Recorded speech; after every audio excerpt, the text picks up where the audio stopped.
Season 4, huh? Damn, I'm old.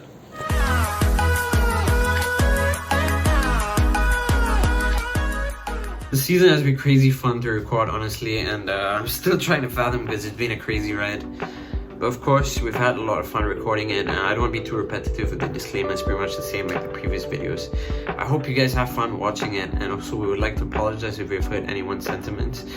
We've reached out to a lot of people from different parts of the world, which we've never done before in Time to Talk. And it's been really interesting, a lot of interesting stories, anecdotes. There's a lot of humor involved. There's behind the scenes, their own personal experiences being shared. So yeah, it's all being put in this compilation video. I hope you guys have fun watching it. Feel free to reach out if you have any feedbacks or suggestions.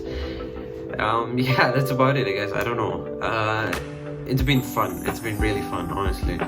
And there were also two people who couldn't make it. Mr. Darren, who was the stuntman for Mr. Oscar Isaac on the Disney series Moon Knight.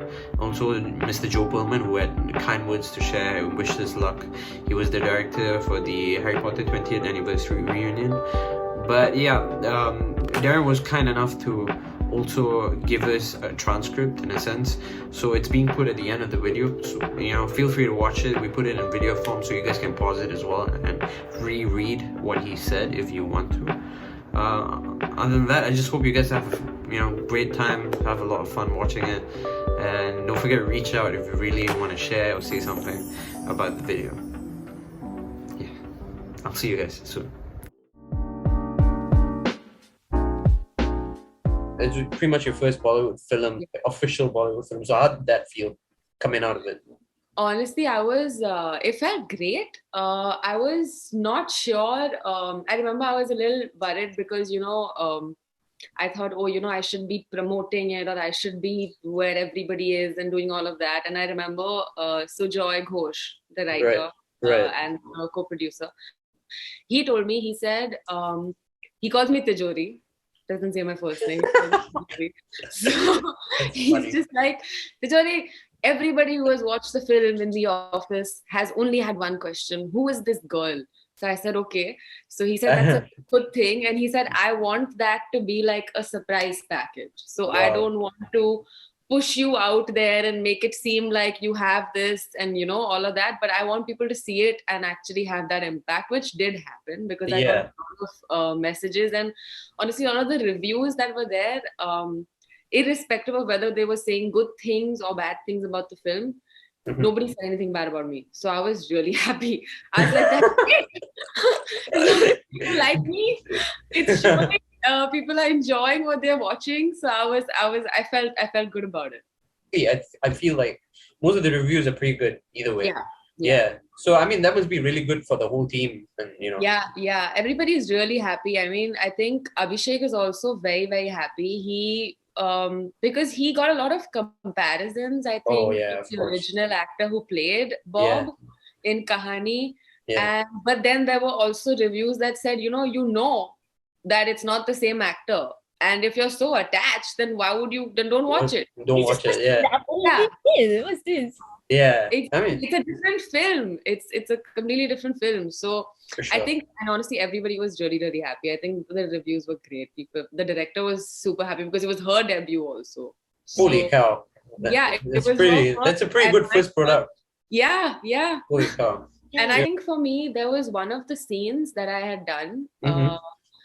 It's if you've seen the film, so it's the scene where I go back for the last time and I'm having major withdrawals and I'm like, please, I know you have the drugs, I really want them, this, that, and I'm basically begging at that point, like I'm really going through a lot of withdrawal. And I remember that day we had shot 6 of my scenes, and they were all different timelines, so they were all different levels of addiction for me to play in the scene. Wow. Okay. And that was the last scene, and I remember I would need music to get into my zone, to be in my space, and then go and perform and do all of that stuff. But I was changing like outfit, hair, makeup constantly because there was no time. And at that point of time, because we were shooting around December in Kolkata, we would lose light by 4:30 p.m. Like we would lose sunlight. Wow. Okay. And we couldn't afford that. So I came back. I remember there was this one time where I just went up for the last, before that sequence, before that withdrawal scene, I went up to change into the outfit. And I was sitting there, and my makeup dada was there, okay? So we call them makeup dada. Makeup dada. Okay. So makeup dada was there, and he was like, "Chalo kare, should we do it?" So I said, "2 minute dada, please." So I was just sitting because I was really pumped because it was one of the first couple of days of me shooting. Right. I was really pumped, but I was like, dude, I gotta sit because like I've really been pushing it today. Right. 6 scenes. So he said, ha, beto, sit. He locked the door. Okay. And he also sat in the corner somewhere. And then they came knocking, the costume team, they came knocking with my pants, which they had ironed. So they said, ma'am ka pant aaya hai. So the makeup dada is inside. He's saying, Aryan, madam is changing. So I said, how am I changing? And why am I inside? Exactly. Oh my God. Then like he taught you a lot of lessons, and when he was acting, he was really honest. Is this something that only comes from people with so much experience in industry, that they can act until the other person that they're acting with doesn't even need to try? So he honestly, he actually would tell me certain things. Like he taught me 3 things that are, because he's also a writer. So he taught me 3 things on a script level, which he said 3 things you should have in a scene is an action, a conflict, and a reversal. So an action is, what is the scene about? Right. What do you want from the scene? You as the character, what is your action? Right. And the conflict is, are you going to be able to get that out of the scene, or as per the script? And the reversal is something that may not be in every scene, but it's something that you can do in your performance, which can surprise the audience in that scene. So I'll give you like an example. So in one of the scenes I have where I'm going to confront him about something. Right. And my action is to tell him that he's done this wrong. Right. The conflict there is that he will not take it too well. Okay. And the reversal there can either be I get pissed off and I leave, or what the surprise element there would be is that, okay, I suddenly understand his perspective. So you do not expect that in the scene. So that solely depends on the script also. Depends on what's written for you. Of course, yeah. But you can play the same thing in different ways. Either you play it angry, or you play it manipulative, or you play it however you want, you know? Right, you for sure. Change the scene based on how you do it. I understand when you say it, yeah. So he taught me that, and I remember him doing things differently all the time, just so that there are variations. And you really like him that much? I've grown up, dude. I was madly in love with Shah Rukh Khan when I was little. When Boom came out, it changed to Hrithik, but before that, it was just Shah Rukh and Shah Rukh and Shah Rukh till everywhere. I was like. Yeah. And I mean, till date, I think when I see him on screen, I'm just like, yeah, you know, it's him. Yeah, it's him. You know, everything's forgiven. Yeah. I'm smiling so much because Jay is the same. He used to be. I'm actually crazy about him. I used to be crazy about him. About who? About Shah Rukh Khan. Yeah. Yeah, I met him once actually, when he was shooting. And like I think he pretty much would have forgotten because I was just a baby. But either way, it was a good memory. We took a picture and my mom lost it. So it never happened. I have no proof it happened. No proof. It never happened. But I mean, now you could actually you're almost there. I mean, you could actually just knock on his door and like. Not there yet. Not there. Oh my God. Yeah. But yeah, I remember my dad telling me nothing. He told me when I was 20. Right. He said, "Beta, nothing is going to happen for you till you're 24. I said, why? Oh, wow. So he said, because you look very little and you're not going to get it. And I said, okay. And he said, you just have to wait, but carry on. He said, you just keep testing, keep auditioning, continue. But if something happens, great. But I think nothing will happen. And literally when I was 24, I got my film. And I got it because I was playing an 18-year-old. How You did know, that feel for you? the house, so the house in Bob, our house Yeah. is a set. It's not real. They created it from scratch. That looks so good. Yeah, so they created the entire thing from scratch. There was just a piece of barren land and they made a house on it. Oh, Damn, brother. Yeah. So that house got damaged in the and that was an issue. So how stressful was this whole period for you? it was one of the worst, I think. Like that was like I told you, the first 3 months, I think I just worked out and released everything. And then after that, I was just like, what is life? Just enjoy it. Guys, and just check her out on Instagram before she gets too famous and forgets us. But just just check her out and follow her. And stay in touch, and I'll see you guys in the next session. We have pretty great guest lists after this. She has an adorable dog. So yeah, and great reason to follow her. Yeah, do that.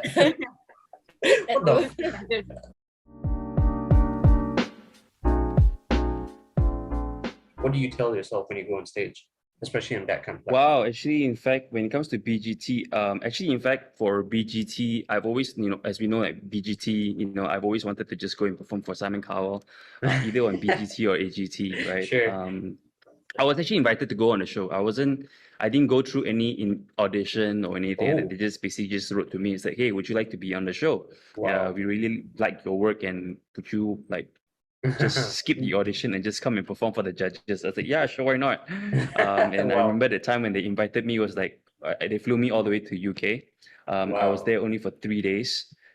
So basically we arrived like 5, 6 o'clock in the evening, had dinner, slept, woke up the next morning, early in the morning some more, did like the whole backstory, the whole interview thing. I only performed for Simon Cowell at 10 o'clock UK time. And then the next morning we flew back. So basically, like I practically didn't even like sleep, Yeah, you didn't and then next thing you know, that you're back home. So it was crazy.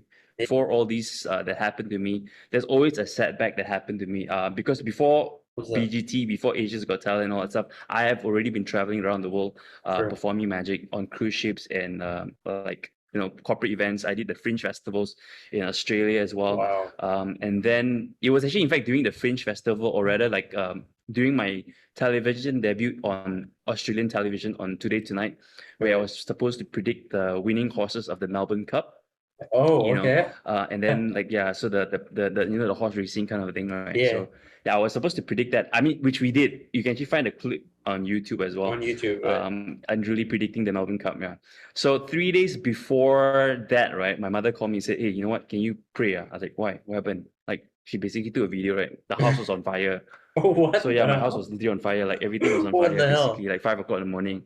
Yeah. Holy So I was crap. like, "Well, shit, like this is not my house." This is like, then my this is the house is burning right now. But thankfully, no one was hurt, So Yeah. it was during that time, right, that I actually lost everything. Like I somehow remember I only brought like my backpack, one backpack, and just enough clothes for Australia and just my show, Just for your enough travel. materials to perform for the TV thing. That's it. Yeah. Yeah, so all my work, like all my years of work, basically, my props, the things that I built over the years, was just all gone to ashes. Holy cow. Yeah, and so during That's that time, that's it was like a also bread so and butter. happened- That's like a bread and butter. Yeah, exactly, right. So everything was burned, Mhm. like literally just gone to the ground. Ashes, And it was also the time that most so happened that Asia's Got Talent contacted me and asked me, invited me to be on the show as well. I was like, yeah, sure. I mean, at first they did invite me for this was the second season of Asia's Got Talent. Yeah. So the first season of Asia's Got Talent, I thought like, okay, maybe they invited me also during the time, but then I didn't take it because I didn't know it was like legit or not, because Asia's Got Talent, no one's have heard of Asia's Got Talent, Right. and during the time it was like probably the first season, right? So I thought like maybe it's like some scam job or whatever, right? So I didn't do. Right. So happened that time my house got on fire. Asia's Got Talent season 2 contacted me again to be on the show. I was like, yeah, you know what? Why not? I just Go for since it. this is the I lost my house already. Basically, what else is there to lose? What right? else is there to So just lose? went for it, and so I just went and just did the show. Asia's Got Talent, and Amazing. that went pretty well. After that, I went on BGT, and that's how it basically just exploded, lah. Who So would have been the Go Big show? oh yeah. So So the recent one, it was Go Big Show. It was actually, in fact, like as mentioned, it was doing MCO, right? Right. I was doing all these interviews and doing virtual shows, and all of a sudden I've been in contact with the production managers for quite some time already. Amazing. So they said, hey, you know what? We're running a new show called the Go Big Show. Would you like to be? We would love to have you on the show. I was like, yeah, you know what? MCO, get me out of this country, man. I want to go out. Holy cow. So yeah, they did all the application for me, letters, everything, allow me to basically, like, you know, during that time, during MCO one, right? You need to have. I didn't know that you need to have a. You can actually fly out of the country, provided if you have got a reason to do so. Valid one. So they sorted out all that for me, letters, everything, got immigration approval, and I just basically left the country lah. Just go for it. Yeah, that's when I did the Amazing. yeah, that's where I went did the Go Big Show. Yeah, most of the time when I first started doing my show, which is the knife throwing act, Right. and the blindfold act, and where I threw the knife and all that stuff. So let me tell you how I came up with that act first, Sure. and then sure. how, you know, it basically like went on, you know, to where it is right now today. Uh-huh. So I've always been fascinated with, like, you know, like Bruce Lee and his like philosophies in magic. Not Right. philosophy in magic, but philosophies in life, right? Yeah. So it's not so much of a magician who inspires me, but more so of his philosophies. So I always thought, how cool would it be if I could combine martial arts and magic at the same time? And that's how I created the act, and that's how I thought of the whole blindfold thing. And I needed an impact to make it memorable, scary at the same time, and to make a lasting impression. That was a whole like The thing idea behind of it. it, yeah. Because like if I were to go on BGT and all that stuff in America's Got Talent, I mean, like Simon Cowell, this is like 15 season 11, 12 seasons of 12, I think. BGT, Yeah, and the one that you were part of. yeah. So they were telling us there was like 12, yeah. Yeah. So it was like, you know, like there's so many magic acts that's gone on the show. True, You know, true. like they probably have seen like 1,000 of card tricks. So I needed to do something that's like a card trick, but something different. At the same time, that involves the judges, that you will go, like, hopefully it will go viral, which it did. Yeah. So I always had the impression of like, how would the audience see it? And how would the audience feel when they see it? True. That's how then the rest I just came up with the methods and stuff like that lah. So that's yeah, I mean the feelings and all that stuff. That it was like, what kind of emotion they want to bring through to the audience. True. That was one of it, and of course, like what is the premise behind this The whole trick. trick, or rather this stunt? Yeah. The thing is that, you know, when it comes to this kind of a thing, if I am a magician who go out there to entertain you and make you feel that you've been cheated, or you've been like belittled, or to make fun of you, I probably have failed as a magician to do so, because that's not my job, or rather that's not how I want to be perceived as. Some people will say, oh, con man, or that's just Yeah. a trick, and, you know, anybody can do it, or maybe I can search on YouTube and just find how it's done, right? Everybody can do that. Yes, true. Fine. But what is the bigger picture behind all of this? Like, is it like, am I telling a story or a message? Like, what is the bigger meaning to it? I mean, I'm sure there's going to be like, you know, like what can I use this gift or this talent that I have to do more for people, to inspire people, or to rather to tell my story? So I'm just basically using magic as a tool to tell my story. And that's how, you know, I've got now in my shows, you know, I try to like communicate as much as possible to tell people my story and my hardships, and how I overcame hardships. And you know, yeah, there's a so there's like my own studio. This is actually a huge room. You can actually hear a lot of echo and all that stuff. right. So I found this really interesting AI filter that, you know, that only recognizes my voice. Wow. And filters out all the dog barking and all that. So I was so surprised that you could actually hear the phone. Yeah, Like, even though if I were to clap right now, you won't be able to hear the clap. You see, you don't hear the clap, right? No, I don't. See, you only hear my voice. That's That's crazy. What kind of filter is that? Where do you get it? This is called, if you go check this out, called Crisp.ai, KRISP.ai. Yeah. So You've taken to prepare for magic trick. wow. Okay, so this is a very interesting, and actually, in fact, it's a good question. So a lot of people ask me, right, how long does it take to actually, in fact, learn a magic trick, right? Right. Well, I always believe that it takes only a few seconds to actually learn a magic trick, because once you know the secret behind it, you sort of like know how it works, right? Right. It takes a few seconds or few minutes to actually understand the trick. It takes a few days to be able to do it. You would take, you know, probably a couple of weeks, a month to Finesse it. get the mechanics down. Yeah. The mechanics down, and it would take a lifetime process to Wow. make a trick better. Like Yeah. even right now, like for me right now, right? Even like for my shows, as mentioned to you, I'm constantly improving the shows. I'm constantly like giving meaning to the shows. Like initially when I first started doing tricks, it was just like card tricks. Yeah, it was just card trick. But yeah, Classic. what else is there? What else can I do with it, right? So how do I add meaning to the tricks that I do? So it's a process that it's still evolving, I would say. Mhm. And one of the things I always believe is never stop learning and never stop Oh, wow. improvising, Amazing. and it's always like constantly changing. Like how I used to perform and how I used to perform now is like completely different. And Right. it's 4 coins, 2 hands, and pure sleight of hand.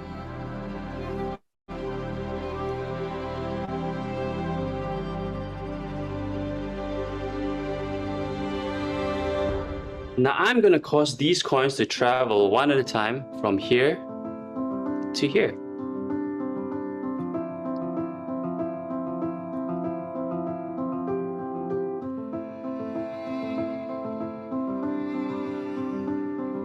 Now in case you didn't see it, I'll do it again.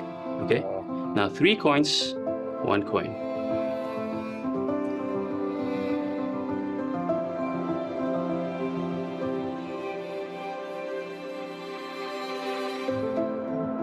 Four coins, 4 corners.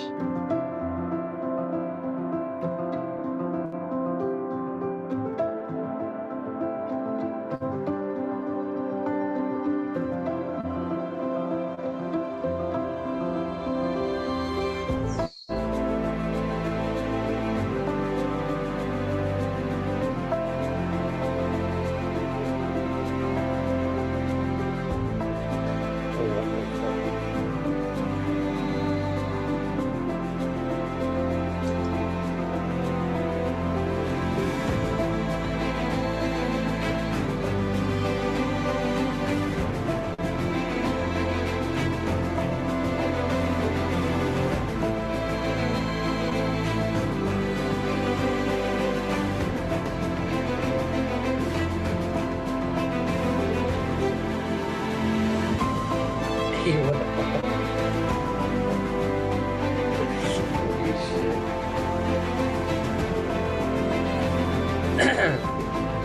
Nothing in my hands, nothing in my sleeves.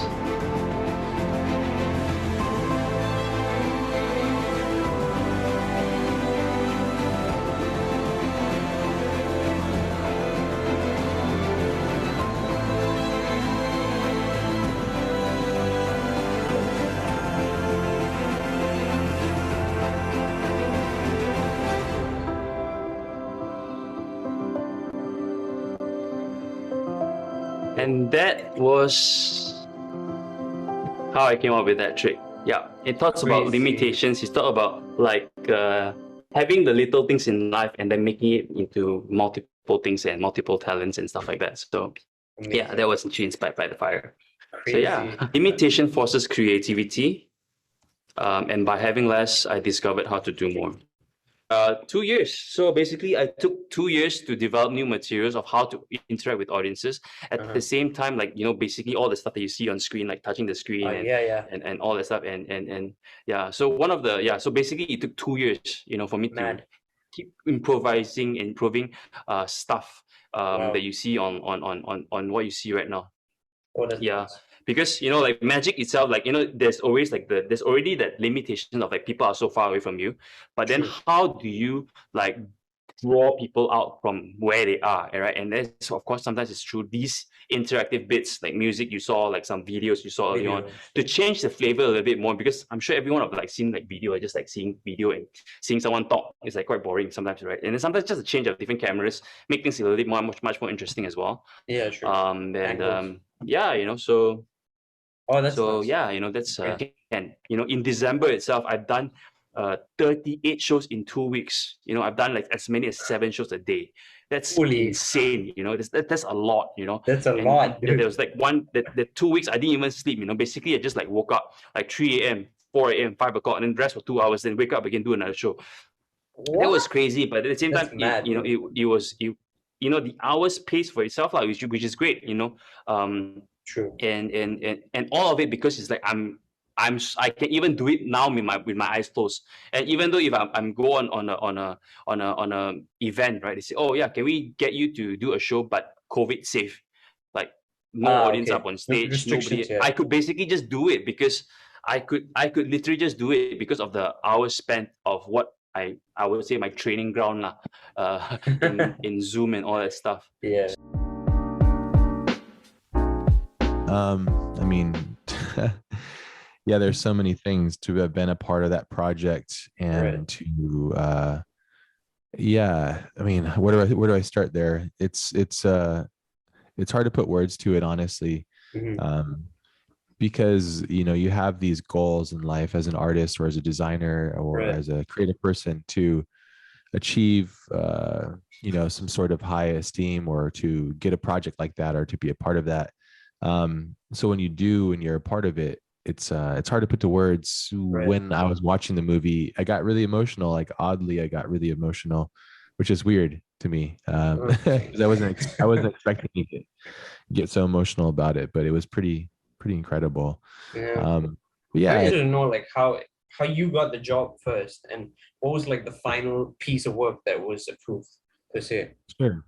Yeah. So the way that this worked is I had worked pretty intimately with my previous director, Rupert Sanders, who had directed Ghost in the Shell and Snow White and the Huntsman and various other commercials and projects as well. And when I was working on Ghost in the Shell, I had asked Rupert if I could help design some of the cars with Mache, a friend of mine. And so he knew already that I was a car guy. So I helped design some things, some bikes and some cars for Ghost in the Shell. So flash forward, you know, years later. So just maybe for those that are listening, it's like I was proactive. I went to Rupert and said, can I help design? Who's designing Bato's car and who's designing this and that? And then he let me have a pass at it. This is a very long time ago. And then James Chinlin, who's the production designer, extremely talented production designer on Batman, he reached out to Rupert and said, hey, do you know anybody that's like into cars, is a talented designer and somebody that could take a pass at the Batmobile? And Rupert's like, yeah, I have a guy. I know a guy. He emailed me and connected me to James, and then James and I had spoken on the phone and just talked about the project very vaguely, because you can't talk about those things unless an NDA is in place. And then got the NDA in place, and then we had a deeper talk, and then I went out to visit him at Warner Brothers studio, and he showed me kind of the basic, very rough, faraway version of what this project is, which is kind of like a Batman Year One. And it's one of my favorite comics from the Batman franchise. So and that's kind of how it came about. So it was like being persistent and then asking to work on cars for Ghost in the Shell and doing them and executing them for another director, then put me in good graces for James to reach out, because James, I don't think if Rupert didn't connect us, James wouldn't have connected us. I remember a moment when I was on the Warner Brothers lot and James had showed me the basis of this film, and I was so excited, and I just looked at James and I said, I was born at this moment to be here with you and to have this opportunity. And I said, I'm going to design this car. And so it was like a moment where I was like a lightning struck inside of me, and I was like, okay, I have to do this. I just like race home and just start going and start working. And like a huge fan of the Batman animated series, and then the Tim Burton Batman, the Batmobile in that movie. So I was trying to figure out like how to put my spin on it.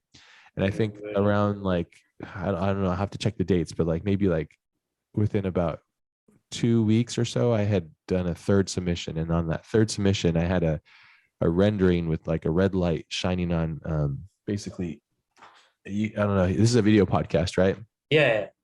So basically it was like a render like this. Amazing. and it was showing like a fully exposed rear, and then At the back, engine, yeah, and like I had a twin turbo engine in the back, and then Matt viscerally, I believe, was very excited about that because I've never met Matt, or I've never talked to him in person, because he was so busy in the production of it. A friend of mine, my friend Paris, he's a big fan of Batman, and he gifted me this, which is really quite a cool. So that's gonna stay. That's gonna stay on your table for a while. Yeah, it's cool to look at. Yeah, for sure. Yeah, it looks great. Yeah, I looked at, like, when it came to inspiration and stuff for this project, I just looked inwards a lot, personally, and then I looked at like what I wanted it to be and how I wanted to evolve, and then I look at like how other people like actually fabricated and built cars and stuff, and so I had a different mentality. Rather than it being a design for design's sake, it was more of a function turned to design. So function then led to form, and those two married together, kind of like a piece of like a military equipment or something. So Right. even like I remember, if I keep bringing this up, but you think about the engine, if you look at it, is way high, and it's way further back beyond the axle. You know, so so this is, you never want to have that in a car. That creates a very like loose rear end. What you want is that, yeah, and that's another thing too. But so these are things that I had brought up to them, because they're like, well, what do you think of this XYZ? And I said, well, I don't know, because, you know, this is unorthodox to have the engine so high and so far back. But then we had to also think about like, okay, well, this is also a film, and you gotta be a little bit fictional. Yeah, and it's got to be theatric. So if I don't want to spoil the film, so when you sit there and you watch it, and when it comes out, it's like, okay, well, awesome that the engine's out, because it's so crazy how visceral and crazy the feeling of it is. So it kind of it works out okay. Yeah, it turned out really well. You know, I never thought that this would be a thing, but you never know until you actually do it, you know. So true. And you know, to be completely honest, I've been working this hard, if not harder, my whole life in digital art. It's just now it's like it's all pinned out to this one thing that we can all talk about and identify. It's life changing, obviously, because now it's something I can point to and it's valid, so I can say like, oh, I contributed to that thing. And you know, I didn't really know where to start either. If I'm going to be completely honest, I had very humble beginnings. I didn't come from much of anything, other than I had a lot of love and support from an artistic family, and I wanted to be the one that made it. So I just kept working, and I work insanely hard. I'm constantly pushing hard, and I'd say, you know, you need to search within yourself and find out what you're most interested in, and find your own path. You know, we all have to have our own paths, and we all have to discover what that is. And I think as an artist, it's important to give to the world around you by making your own entity, like, so becoming your own self and your own style, and embracing that. You know, what you do as an artist, in my opinion, is creating art is just basically you're failing all day, and then you fail until you succeed, but your failures often becomes your success by repetition. So if you can really just push yourself and fail until you succeed, that's really where your style comes from. That's where your taste comes from. That's where your style comes from. It's all your failures. It's how you react to failure and how you overcome it, which is very difficult to do. You know, to embrace failure daily is tough. It's very humbling. But long story short, I'd say you should find it within yourself and ask yourself why you're doing what you're doing, and then not for any other reason. Somebody, yourself, you might look at what I'm doing and going like, oh, he's living a dream, but you're unaware of that, the fact that I'm still failing, and I'm still trying, and I'm still like succeeding and failing at the same time, and I'm not stopping. And I think that's probably just the methodology that I have like encouraged within myself, to constantly sharpen the blade every day, and to try to be better, and to try to learn a new thing, and be humbled by the process of art. Because just because I've contributed to this project doesn't mean that I'm anything special. I still have a long ways to go. Yeah, So Not a problem. I woke up early just to do this with you, so take as much time as good. you. Now you make me feel so bad. I And you appreciate it. staying up super late, so it's all good. I didn't realize it's 2 a.m. there, so I know everybody it's cool. The people that you usually work with, is it the same team for all the movies? No, it's all different, and each one of those projects is almost like a relationship. They're all completely Yeah. different. The way you interact with them, Right. it's a whole new communication, a new director, new vision, new everything. So they're not even connected in any way other than them being a movie. Mhm. So like definitely like contributing to those projects, they're all so different. So the first one, if I can recall, was Total Recall, I believe. But I worked on Total Recall and Ender's Game simultaneously, which was really crazy Wow. for me because this is the first time I had a foray into freelancing. So right into freelancing, I was working on juggling 2 different film projects, feature film projects, which is what I wanted to do ultimately. Mhm. And I was kind of inventing my job. If I was to be completely honest, I was inventing the job as I was going along. I didn't even know what UI was. That's what I was doing though. Wow. But I just was like, oh, like I just looked at it as a storytelling element. I didn't look at it as, this is a certain design thing. I just thought, well, it's design and I can solve this and that's not a problem. And when I was working at, I would drive into digital domain, which is what they were producing the Ender's Game project, and they were Right. like in very early pre-production. They had trying to think, there was 2 production designers, Mhm. Ben Proctor and Sean. I can't remember Sean's last name. I'm sorry, Sean. I have my name. But anyways, they were sitting in an office making art, and I was working on a freelance job with them, and like a Microsoft thing or something. And I was designing, and I was like, "Hey, who are those guys?" And they're like, "Oh, that's Ben and Sean. They're working on Ender's Game." And I was like, "Oh, okay." And I went Wow. and introduced myself, and I said, "Wow, this is so crazy." And so every day I would come in, I would go in there and talk to them and make friends with them, and because I love art, and they were educating me, they were showing me their art, and I was like, "This is so amazing," and this is so cool. And then then I was like, "Do you guys need help?" And they're like, "I guess so." And I was like, "Hey, I'm a designer and I can do this and X, Y, and Z." So I basically pushed myself into that production. Right. And when I was working on that, I think that, so yeah, I was working on Ender's Game, and then one of the my friend Zach, he saw what I was doing there, and he was like, "Hey, this other director needs some help doing similar stuff. Would you be interested?" I was like, "Yeah, sure. Send it on over." And then I ended up working on Total Recall, and I was juggling both. I was working insane hours, just For sure. getting away. But it was, again, I think to your other question earlier, is like you just finding opportunities and not being rude, not being intrusive, but trying to help, respectful, but honestly trying to help. Like, because I was like, "Oh, that's so cool. Like, what are you going to do over there?" And like, "We don't know." And it's like, "Well, if you need help, I'm here, and I'm ready to work. So just let me know." And then being in those positions and being eager and excited and open to opportunity, it just kind of led from one thing to the next. And at that time, it was funny because I became like, "Oh, you're the UI guy." I didn't even know what UI was. And then it became the thing, which again, to one of your other questions, is I didn't know what that really was as an industry standard. I didn't approach it traditionally. I approached it as an artist. So I had a whole different approach to how I assign design and stuff. I would draw it out first, Right. and then I would make it in vector form, and then bring that in, and then I would hand it off to like an animator or VisFX person or something. So it was like I had a whole different approach. I approached it as a drawing artist rather than a designer on topography and grids and all that stuff. I just was laying it out in a completely different process, and I think that's maybe why it had a different look. Project. I'm done. I'm going now.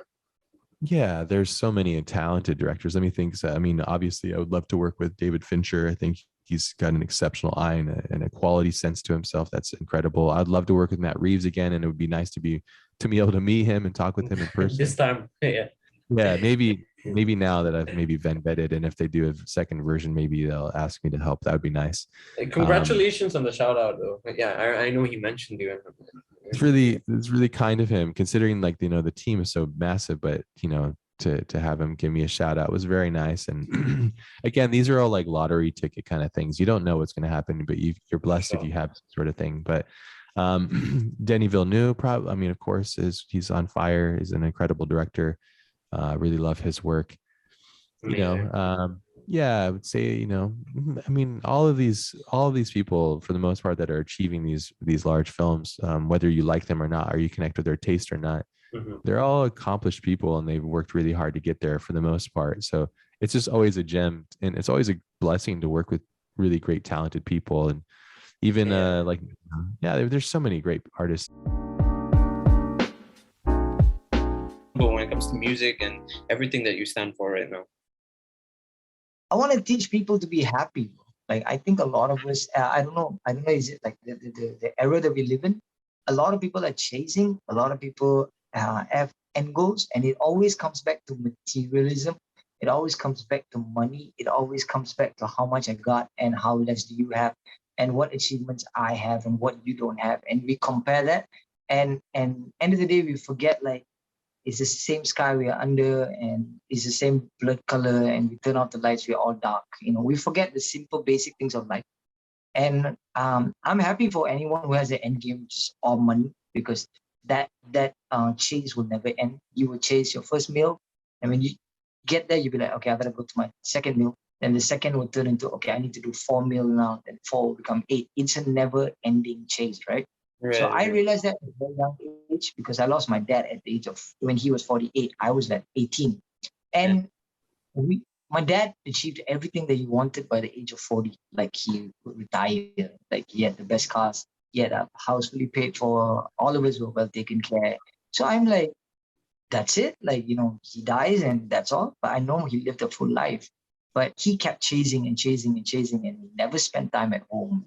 Right. So those kind of things affected me growing up. And I was like, okay, with this music thing, yeah, I have a goal of, you know, having records with big people, or meeting my favorite musicians that I grew up listening to, and all those stuff, like a typical selfish human.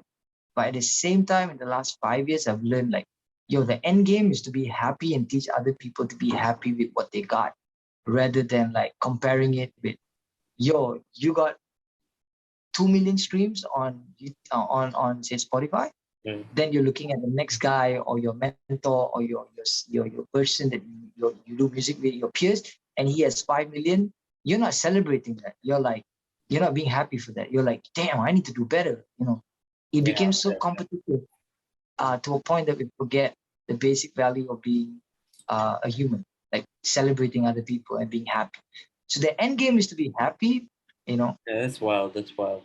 Also, So like that show made sense to us, like to all of us. It put a smile on all my friends. It put a smile on all the fans, and we finally felt like, shit, this is actually happening. Like, we've never had a show, that Tamil show, that had everybody naming the rapper's name. Yeah, for sure. So that alone was like, damn, this is happening, dog. Like, if I can do it, my peers can do it, then the younger generation should do it better than me. So what's next for you after this?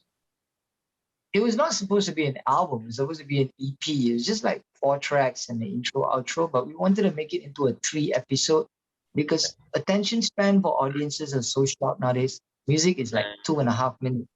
True. Music are 2 minutes. Hit singles are like 2.5 minutes. So, right. So what's the point of putting out a big album out? Some people agree, some people don't. So I was like, okay, you know what? I want to revive how Tamil audience or Indian audiences look at me and the audiences around. Not because I mean, like, are you gonna go on a caravan kind of thing, or is it like just travel? No, roadshow. I got like this one security guy, like my business partner. He takes care of me, kind of stuff. So he's like, yo, you know what? Let's just drive up to these kids and just surprise them.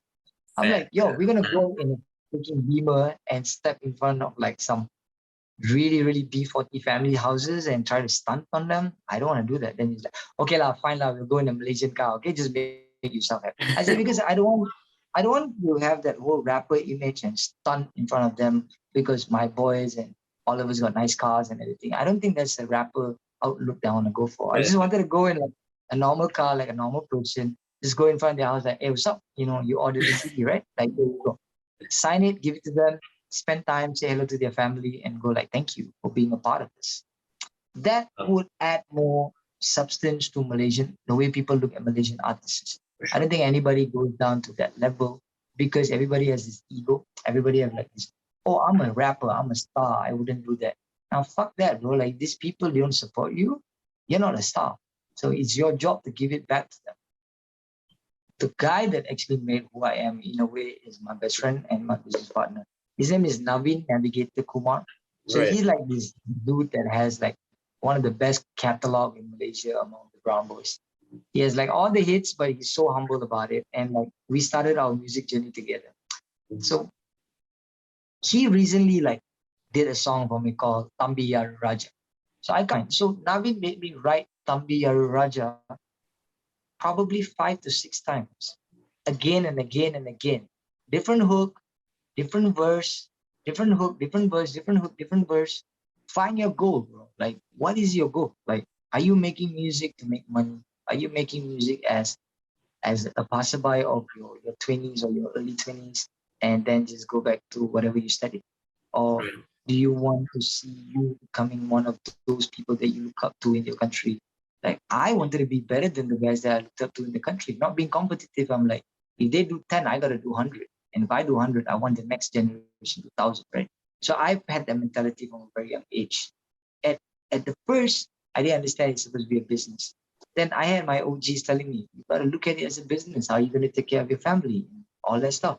Right. Then the entrepreneurship kicked in, and it didn't happen overnight. I've been broke, bro. I would say, like, find your vision. What is it? What is it that you want? Do you want to become rich, like materialistically? Do you want to make money, build it as a brand, business? Or do you want to go through the journey of being in arts, music? Or do you want to just do it to get girls, get some couple of fun times? So you can tell your kids one day, like, oh, your daddy was a rapper, and these are the fun I had. And the fame is a very dangerous drug. Like, it's worse than heroin. Like, one of my favorite rappers said that fame could really mess your head up. Yeah. Like, it's such a scary place. Like, girls would come left, right, center, and boys who are not men could lose themselves there. And once all the fame fades away, the money fades away, and the talent fades away, is these women going to be next to you, or your friends going to be next to you? That is what you want to find. So find vision first, guys. Like, what you want to do? You want to sacrifice yourself, your life into this? I'm not going to say it's going to be overnight. It's going to be years of late nights. So many doors being closed in your face. People laughing at you. Could be your own parents, could be your own siblings, could be your friends, could be the girls that you're dating or the guy that you're dating. You being so depressed. So many things, but it just, what doesn't kill you make you only stronger, right? So I've gone through it. I've had like major drops along my career, but I picked myself up. I was very lucky. I had great friends to pick me up, and say, go, like, we got you, And every time I fell, they picked me up. And the last time, touch you, I had a bad fall, was 2017. They picked me up, and it's like, hey, you learn your mistakes, let's go. And today we are here after 5 years, and I got a record that came out, sold out show, and I'm in a position where I could give back to my community, financially and physically. People come and go, right? I mean, but people do come and go for reasons. Bro. God doesn't send anybody for no reasons. Like, you learn from it. It's never a defeat. It's always a lesson. So learn from it. Grow. Yeah, you gotta grow. Sure. And thank you so much, man. Now I would say, it's going pretty well, honestly. It had been like, it had come to a point that, I was thinking about like just giving up, because it was not working at all. Bro, why would But then you say that? I was like 17 at that time.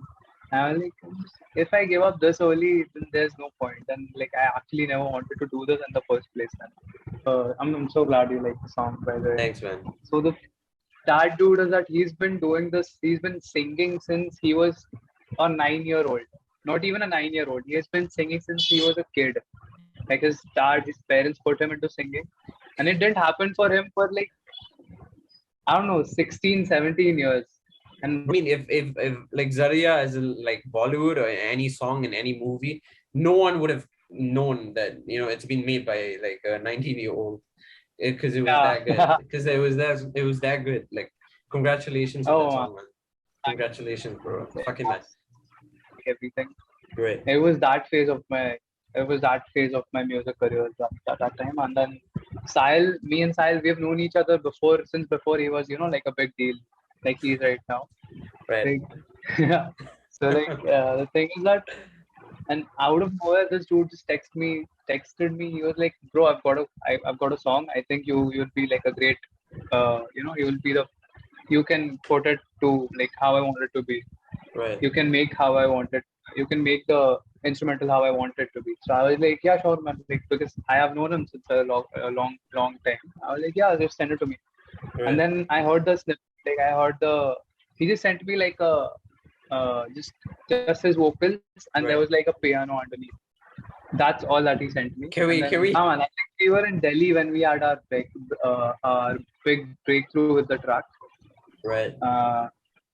Yeah, we were touring there. We just got done with the show, and then our manager was like, "Dude, we have to finish this track." We had played the track like once or twice before, and the audience reaction was crazy. Like people were going like crazy. People wanted like originals from Sahil, because Sahil he has established himself as like a cover artist, like an Instagram artist. Right. Who has a great voice, really good potential and everything, but they hadn't heard anything original from him yet. But this is what Sahil sent me when he made the track. Oh, okay. Yeah. आ जाना मेरी बाहों में, घुल जाना मेरी सांसों में, ठहरो ना मेरी राहों में, मैं हूँ बेपनाह। सुनो ना मेरी धड़कने, इस दिल की ना सरहदें, ढूंढ लूं मैं तुझे ख्वाबों में, मैं यूं बेवजह तू मेरा ज़रिया, ज़रिया तू मेरा ज़रिया, ज़रिया ढूंढूं मैं दरिया. While making the song, like, did you guys? Yeah. Yeah. Yeah, there was a lot of stuff that that we had that did not end up in the final cut. Right. There was like a lot of instruments that didn't end up in the final cut. Oh, like wow. vocals, lyrics. Well, we had to change the lyrics for the second verse, the second pre-chorus, I think. Oh, okay. Crazy. This, Go for it.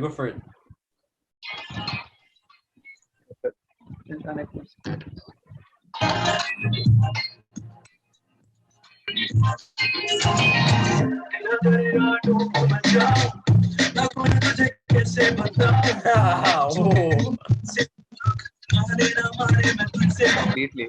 Right. I didn't expect anything from like people, and Right. we got done with the show. I was like grabbing all of my stuff. There were like a couple of people helping me out with like my console and everything. My Right. console, my laptop. I use this laptop only to perform also. So Right. I was getting down, and then before getting down, there was like these three people in the crowd.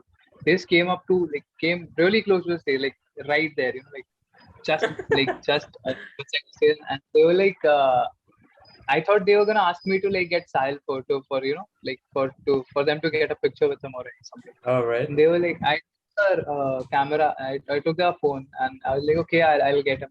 He was like, and they just stopped and they were like, dude, we want a picture with you. Like, we want a picture. Oh man, that's so cute, bro. Yeah.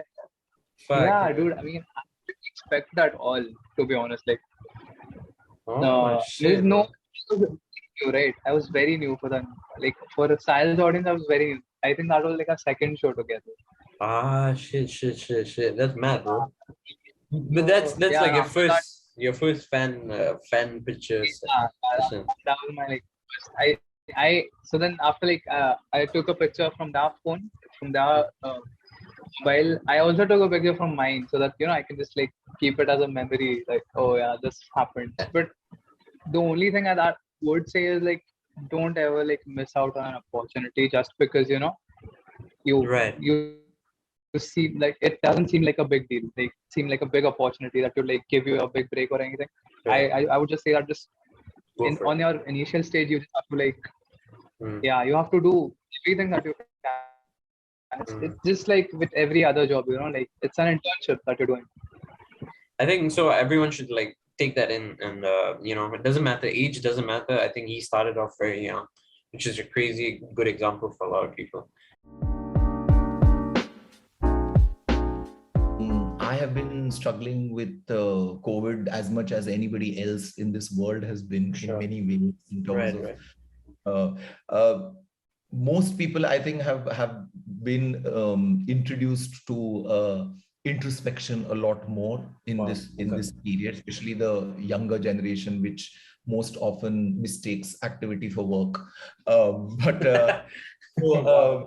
they have been forced to sit at home, spend time by themselves, and so for me that has never been a problem, because in any case I'm a very introspective person. I don't I spend a lot of time in my own head, which is not always healthy and which is not always great.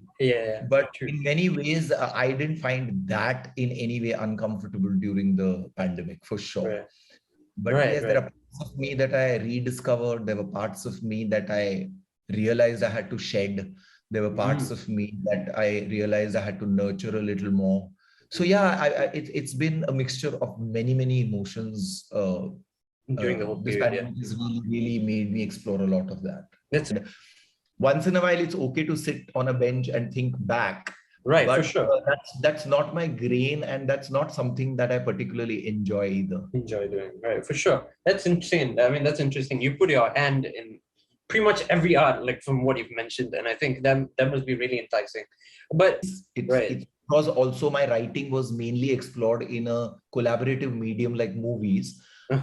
Managed to realize that all these things make me think like a writer, because that's what I was told to write in the beginning. So I think I'm essentially, if you ask me to define myself in one word, I would say, or in one profession, I would say I'm a writer.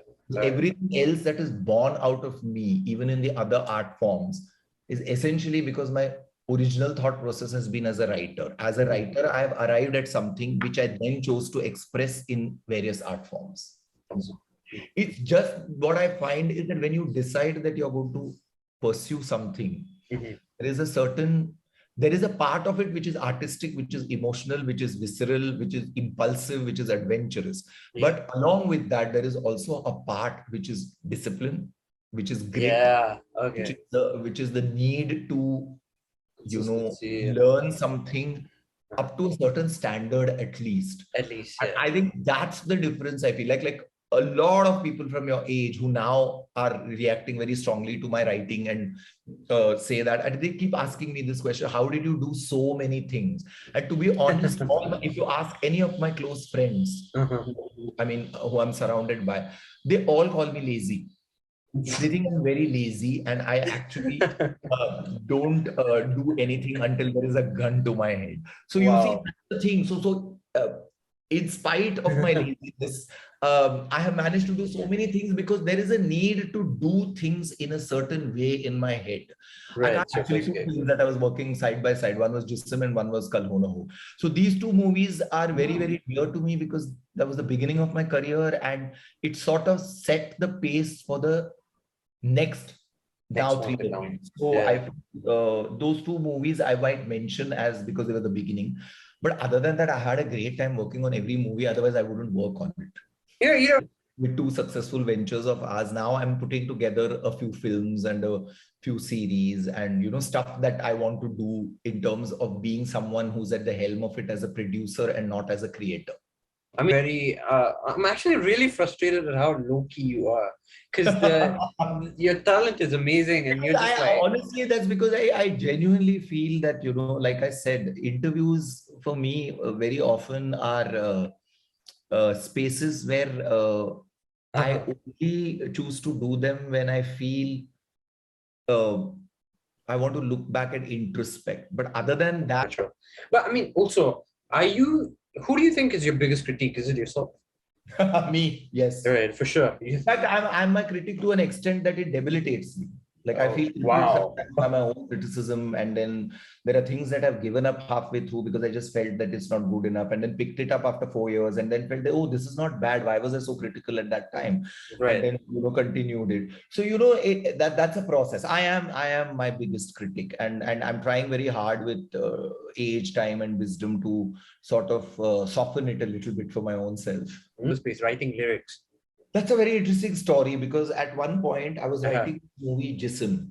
for Pooja Bhatt. She was the okay. producer, and Amit Saxena was the director of the movie. Right. And we used to have these writing sessions in the morning at 7:30 in Bandra. And Mahesh Bhatt used to be there, Pooja Bhatt used to be there. And we had this really very interesting collaborative space in her office, which is a beautiful office in Khar. We used to sit around at 7:30 and discuss the film.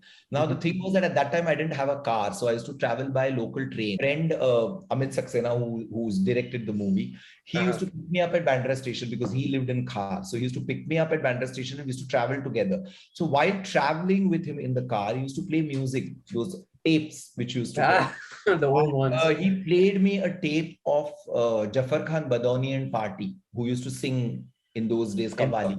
Qawwalis, okay. So I heard Chhap Tilak in their voice the first time when I was traveling with him, and I just absolutely fell in love with the sound of that music. And then after about 2-3 weeks, I went to a store in Bombay called Planet M. It used to exist then, it doesn't exist anymore, where they used to have these CDs. And so I bought this CD of Abida Parveen called Jahan Khusro, where she had performed at the Delhi Fort, Lal Killa. And it had Muzaffar Ali had organized that program, and I heard the recording of it, and I just absolutely fell in love with her voice and the poetry that she was singing, which was Sufiana Kalam. This I'm talking about in 2003. Oh, okay. 2003 ki baat hai.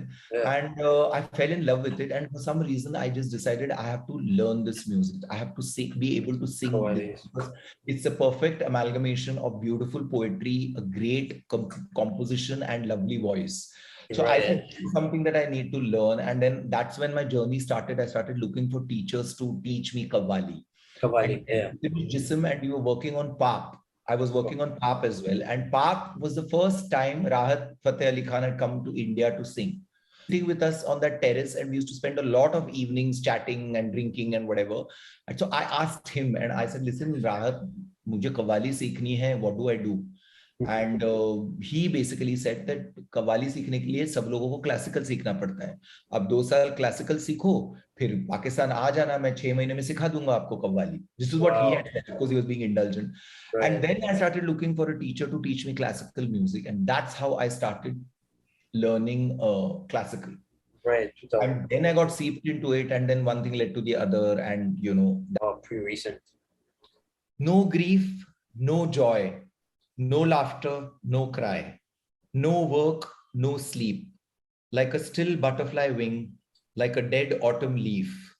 Each of us a poem filled with pain and insight, some rhyming, some blank verse, and some just a jumble of words, struggling to find meaning, like a sunrise on an island with no seasons. Damn. This is probably like the worst thing for me to tell you, but you should really write rap. This was well to me.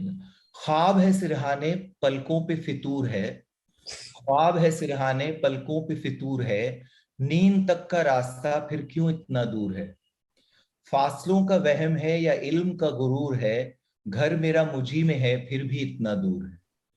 But there are just some basic rules that never go wrong. Or if you actually see the graph of most people who you consider successful, you will see that these are things that all of them have in common. One of the thing is grit. Other thing is discipline. And I just happened to meet Javed Akhtar Saab just a few days ago in Delhi, and I was chatting with him, and I was asking him that, you had such a long drawn career of almost 50 years. Haven't there been any periods where you just wanted to just throw everything up and give up and say, I'm done. I don't want to do it anymore.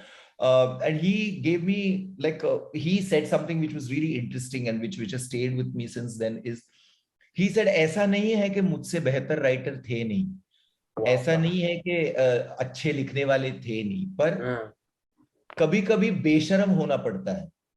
चीजें बनती नहीं है, लिखी नहीं जाती, आपकी लिखी हुई चीजें आपको बिल्कुल बर्दाश्त नहीं होती, लेकिन भी वही लोग टिकते हैं जो लिखते रहते हैं. अच्छा हो, बुरा हो, अच्छा चल रहा हो, बुरा चल रहा हो. So I would just say that if you truly are a writer, and let me tell you, it takes a very long time to actually tell yourself that this is who I am. It's a long drawn process of discovery. Right. At every stage in life, you feel you're a person. And then suddenly 5 years down the line, when you look back, you feel, why did I even think that? Because I'm not that person at all. You're not that person anymore. But over a period of years, there is something that sticks with you. Over a period of years, there is some need or urge in you that continues to make you do what you're doing. And that is eventually who you are. And you realize that after 2 decades. So I feel that if you are a writer, if you are genuinely a writer, then all I would ask you to do is write. It doesn't matter what you write. You could write a grocery list, you could write letters, you could write, you have to just keep writing. And yes, today the thing is that when I decided to become a writer, when I became a writer, opportunities were very little. At that time, somebody else needed to see the potential in you to be able to give you a platform to be able to express yourself. Right. Today, that is no longer the case. So it's actually far easier for you guys to write, because if you don't get an opportunity, if you don't get a platform, you can self-publish. You can make your own Instagram. Yeah. It will still reach people. And if you have it in you, and if there is something that you're saying which resonates, there will be a set of people who will respond to it. Because you all have these devices and these platforms available to you, it is far more easier to be a writer today than it has ever been before. Right. The problem is everybody just wants to jump to the top. Everybody wants their first film to be Karan Johar's or Sanjay Bansali's or Raju Irani's film. Wow. Climb the ladder, you have to start at the last slat. From the bottom. You can't jump on a ladder in the middle, you will fall down. True. So my only tip to people would be write. Just write. Write badly, write well, check it out with people whose writing you admire, send it to them, get feedback from them. Don't get demoralized if they don't like it. Don't get demoralized, because and do get demoralized. Actually, I'm not saying don't get demoralized. Get demoralized, but don't get demoralized to a point where it paralyzes you. More. And curiosity is I think, the pillar on which any creativity stands. Right. So you do need to be curious. So I think I would thank journalism in my life for inculcating that curiosity in me. I'm curious about situations. I'm curious about people. I'm curious about stories. So that helps. Diary scene. But if I tell you the way the diary scene played out, you all will probably laugh, because the diary scene was supposed to be a musical montage. There was no dialogues. And we were shooting at Hoboken Station near Manhattan. And we traveled there, and our shooting was supposed to start at 10 o'clock. And I had reached with Karan at 8:30 on the sets. And suddenly Karan comes out and tells me that, Niranjan, by the way, this scene is now going to be a talkie scene, and the diary needs to be filled with something that is written, which is read. So in the sense that I need lines which he makes up on the spot. On the spot, yeah. But so I was like, Karan, it's not possible. I can't write. I mean, I just have barely like 1 hour. How am I supposed to write such a important and integral thing? And we had like a very big argument, and I fought with him, and I said, you can't do this. You can't spring this at the last minute. It's the first time I'm writing. And because we were friends, I could fight with him. I fought with him on that. And he said, I don't care. If you don't write it, I will write it. Then don't crib about the quality. Okay. No. So then I sat there at Hoboken Station on a bench, and I just scribbled this, and in like literally in anger, I said, here, take this, just do it. But I also took a promise from him saying that in the edit, if it doesn't work, you please shoot it in a way where we can dub Shah Rukh's voice, and whatever lines I write later, we can use that, because I'm not going to keep these lines. But that's all that played out the way I had written it in that. Amazing. And it just worked. And honestly, I think it's very cheesy when I look back and I look at those lines. These things. It's really cheesy. I mean, of course. We're talking episode 5, Miss Marvel, the partition scene, which is a flashback to 1947, to this monumental event that happened on the subcontinent. When India became independent and it split into Pakistan and India. And I think over 5, it's the largest migration of humans in history. I believe 5 million or so, maybe more. Maybe it was 15 million migrated across the country, and over 1 million people died. And so it's a really important moment for South Asians. Everyone has a story. Everyone has a partition story. And I, of course, knew about this event. I traveled to India several times. I've the last 15 or so years, and I'd been to Pakistan, and so I knew the history. But I had a director, a Pakistani director, Shameen Oboy Chinoy, who of course lives in Pakistan. She lives in Karachi, and she has a partition story. But for Shameen, this sequence in our show was probably the most important thing for her. You know, we're kind of playing two hands here. We're playing the Marvel hand, right? You know, Kamala, and she's a superhero, and her powers, and it's fun, and it's exciting, and it's, you know, it's a Marvel superhero. So the show has to be, it has to tick that box. Yeah. You know, but also got this other thing, which is this incredibly important historical moment that we had to get right. And Shameen from the get-go was like, this is so important. I feel such a responsibility. We have to be tonally right.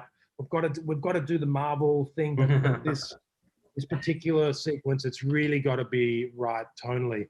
Right. So as far as differences, I mean, you always have creative differences to an extent as a DP with a director, because it's all about, you're extruding the story and you're mulling. It's like a piece of clay.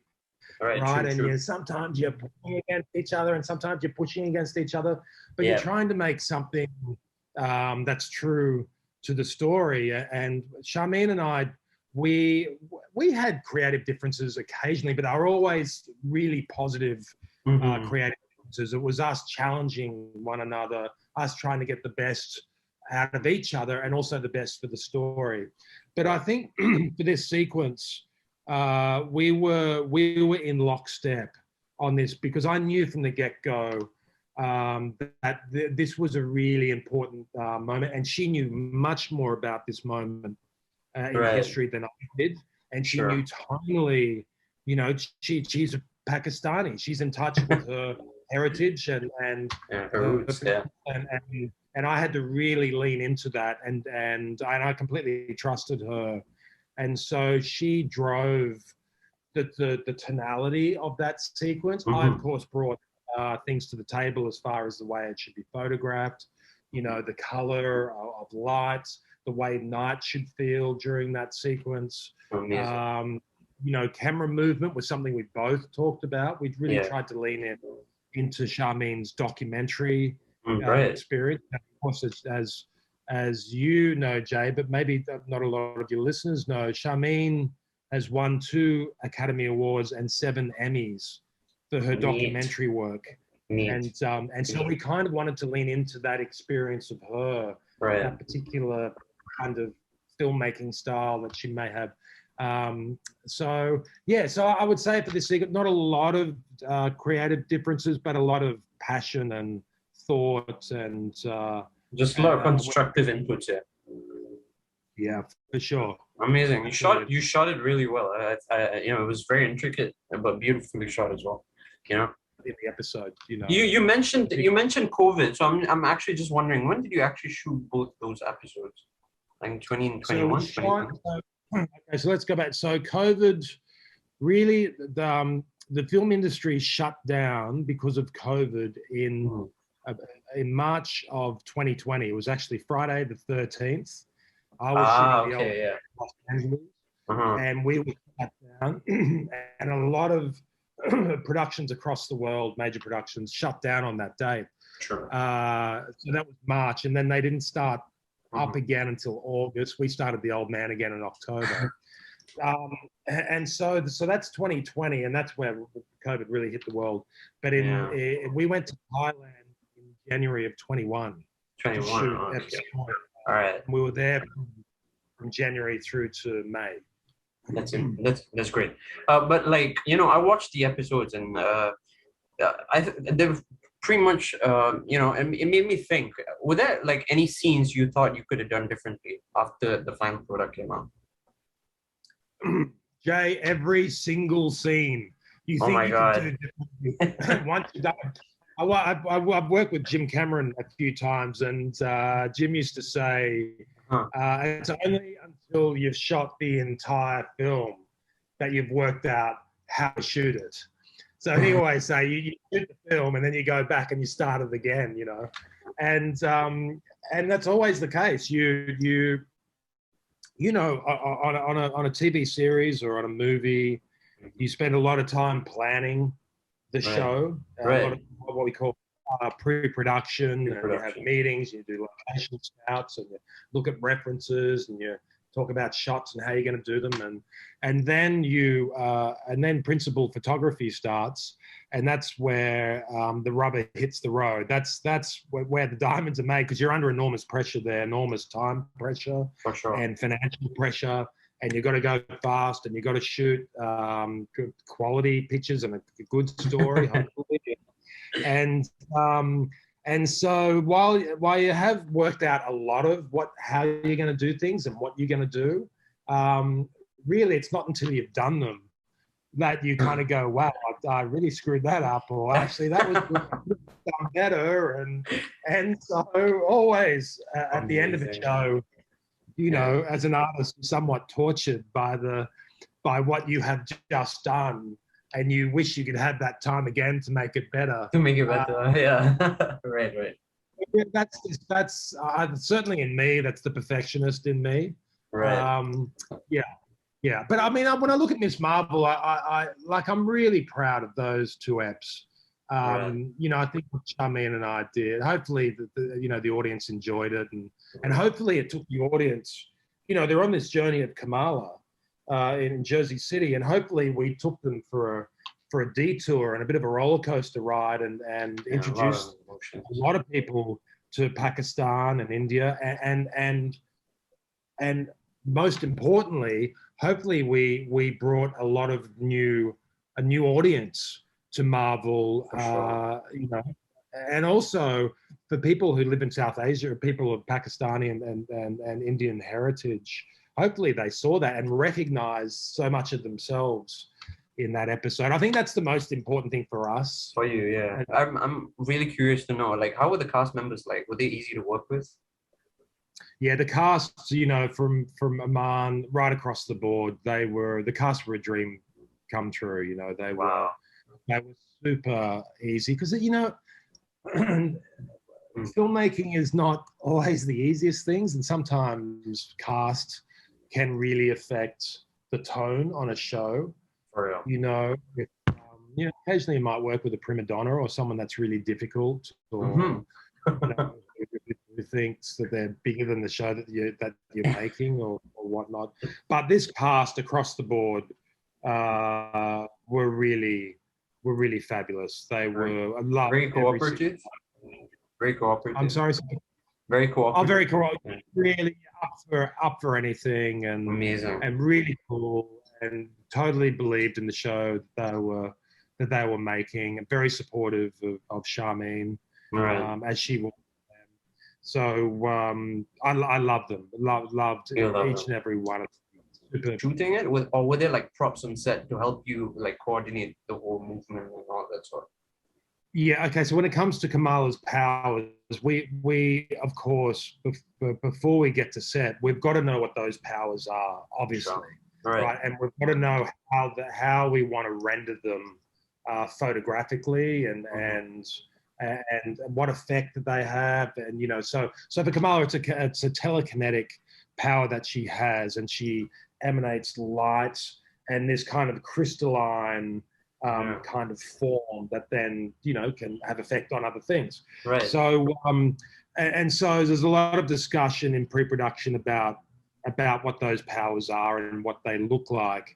And so then with what happens is that I get together with Charmaine, the director, and our visual effects supervisor, Nordine, and we talk about what those powers are and how they look. And then we start doing storyboards. We first of all shot list, and then we do storyboards, and then Nordine and his VFX team take those storyboards and they do what's called a previs. They make like a cartoon. Pre-visualization. Pre-visualization. Right. That's right. Amazing. And it's an animation effectively, and in that animation, we get a really good idea of what the powers are that Kamala has. And so then for me, it's a case of you know, we don't want everything to be VFX. We want some reality to it. Some practical effects. So for me, some practical effects, that's right. So the big thing for me is interactive lighting. Because these powers give off, it's energy, right? Yeah, so it gives off a lot. They do, Mala's. Like, what are you shooting for? Yeah, so I'm in Vancouver and I'm doing a series for 20th Century and Disney Plus called Percy Jackson and the Olympians. So it's a TV series, an 8-part TV series, and it will go for probably 5 or so seasons.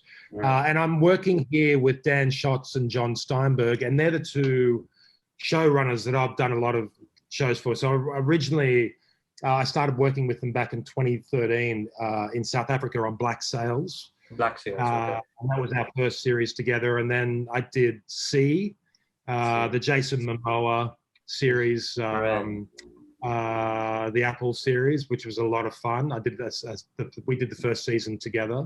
And then we left that and we did The Old Man together, the Jeff Bridges. The Jeff Bridges one, series. That's great. Yeah, and that's that was funny. That came out the same time as Miss Marvel, so it was a kind of a double whammy. Good, and that got a lot. Listen, if your audience haven't seen The Old Man, they should check that out as well. That's a fantastic series. And listen, there's a few other projects kind of floating around, but as I always say, mate, the project is not real until you're at the rap party. Because, you know, I've been on so many projects where it's like, yeah, we're shooting in January and we're going to go ahead, and then the project falls over, or you might start a project a couple of times.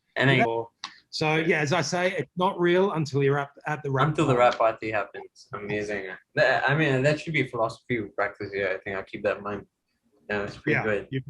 It's a good one.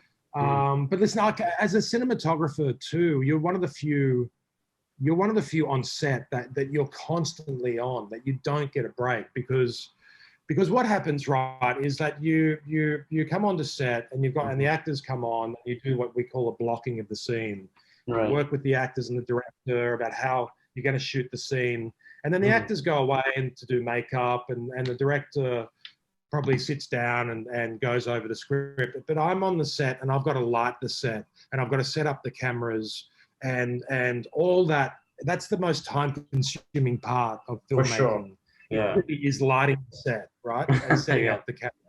So everyone's waiting on me to get that job done. And now, as soon as that's done, there's a whole bunch of other things that are happening at the same time. The first AD is making sure, is the traffic controller. Right. And as soon as that's done, then you've got to shoot. Right. And so I'm involved in that. Now, as soon as that scene is done, then we have to start again and reblock the next scene, and then I'm on again. And so, so the DP rarely gets a break. It's funny that a well-known Irish DP, Seamus McGarvey, was once asked. The interviewer said, "Seamus, what's the key to being a great cinematographer?" And he said 10% talent, 90% bladder control. I mean, we could barely get off set to go to the bathroom. You know what I mean? So it's crazy. A full-on job, but it's a lot of fun. I love it. For sure.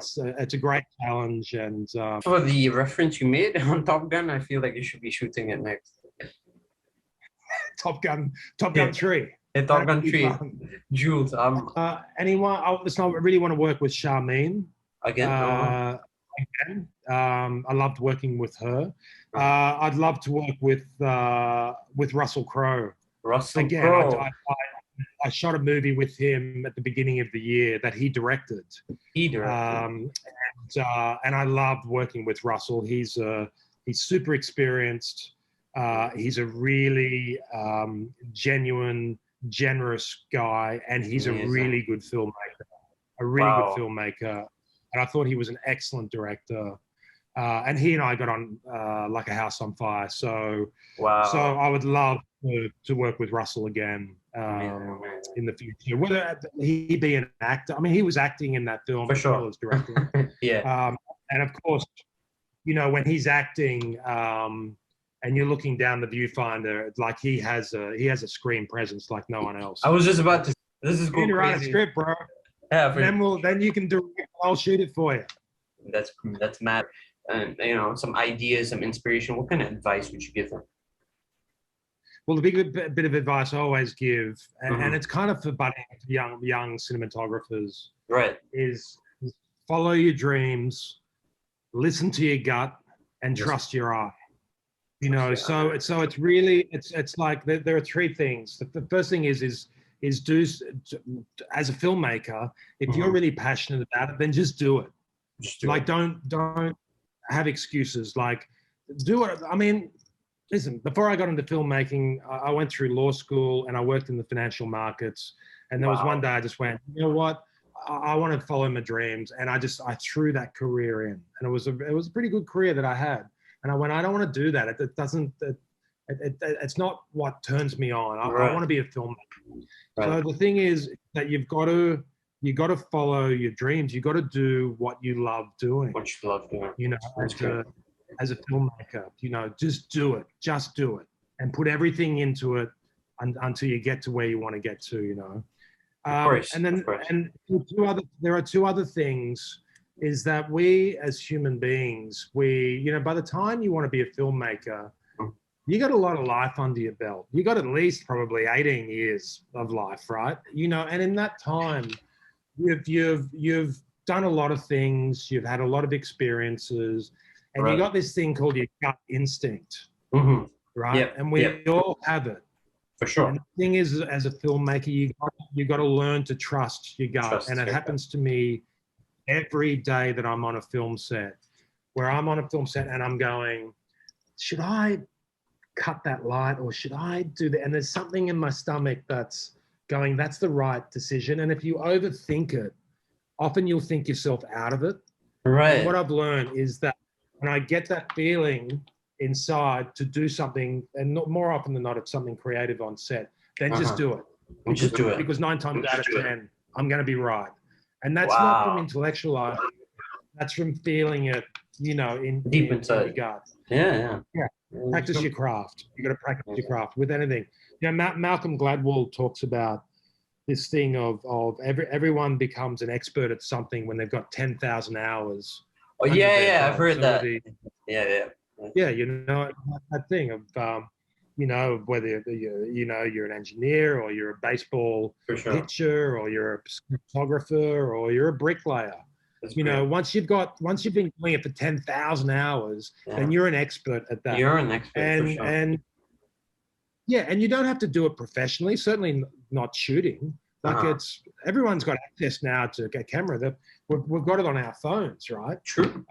So just shoot, and in time you've got enough experience. Watch movies as well. That's the other big thing. You got to watch movies. Research. Yeah. And research. You've got to learn from those who have come before. Great. And of course, you've got magazines like American Cinematographer and books and all those other great resources. But you've got to go and practice your craft. You've actually got to do it. That's great advice. This is what I learned after working for some years in the financial markets, right? And where I was earning good money, but I didn't enjoy it. Like if you got to forget about money, if you want to be a filmmaker, you just have to forget about that and just put everything into becoming the best at what you do, whether it's a production designer or a director or a cinematographer. And if you achieve your kind of dreams or get to your goals, then the money will come. That will follow. It will come. Yeah. You know what I mean? But you can't focus on that to begin with. You got to live. Yeah, you got to make enough to survive. Yeah. But just focus on what you love doing, and the other stuff will come. Is that you were going to reach that milestone? So how does that feel for you? Dude, to be honest, it's gonna sound super cliche, right? By the way, first of all, Jay, nice to meet you. Hey, nice to meet you, bro. Virtually meet you, dude. I'm so honored to be here. Hello, guys. Time to talk. Oh my god. Yeah. Yeah, you were saying. So back to the question.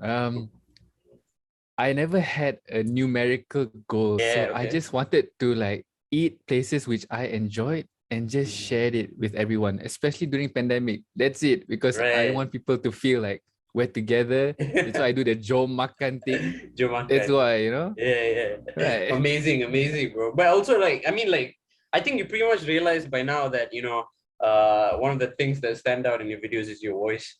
A lot of people comment about it. Dude, it's very interesting, kan, because Yeah. you never see yourself as how people see you, kan.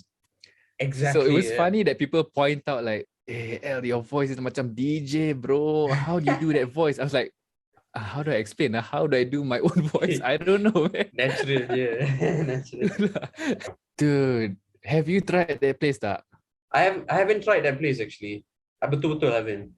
Dude, BLR section 17 is one of the best banana leaf I've had in a long time. Right. Because some days, I'm not gonna lie, some days it can be up to pagi sampai malam. That's insane, bro. So when I go makan, that is when some days, to be frank, I only eat once a day. Oh, bro. So that's once a day, macam puasa dah biasa kan. So Dah biasa betul. that once a day tu, I always like ask my family ke, my brother ke, I want to eat something that I'm craving kan. In that moment. So that's when I go. That's when you go for the food review. Oh, that's smart, bro. That's pretty smart actually. I was really enjoy. Yeah, betul. Because I was also like really curious and I was like, El makan macam banyak online, but how does he maintain, no? I was like, how does he maintain? Yeah, that's the secret. I Once a day. makan banyak. Once majority lah. Oh, Throughout that's I eat good. like light things lah. Fruits. Yeah. But dude, of course, man. Who do you look up to most? To name a few lah. Sadie. Few. Okay. Sadie or not. Okay. Sadie or not. Dude, Right. he's funny. He's enthusiastic. And He's very then blatant. Ivor, He's very he's blatant. blatant. It's just like, fuck. The food is There was once upon a time where I cannot afford any of this. How can I, the same person who been through and done that, say that, oh, I don't like this lah, tak sedap, no one should come here. Wow.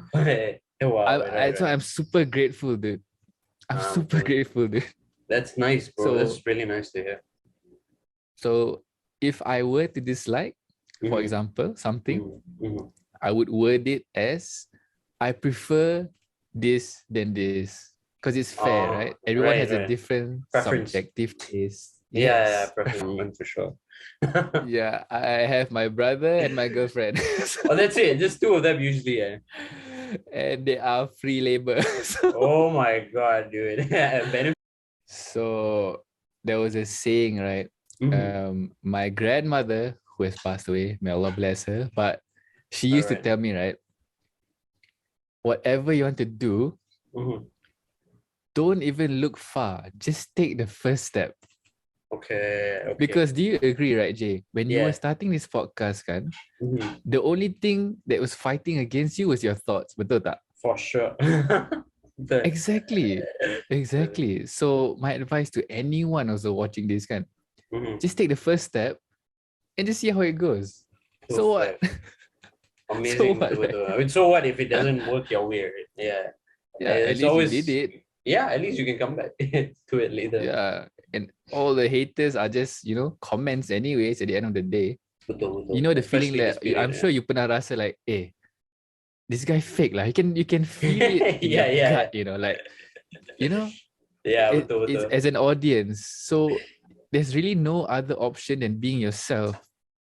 Bro, I can't believe you're saying this, man, because I literally said that about someone like half an hour ago. I was just like, this guy is fake, bro. There's no way he's like this. I mean, although the clause is we may be wrong in judgment, right? For sure. Tapi the initial gut feeling, kan? Yeah, we all have that. Yeah, betul.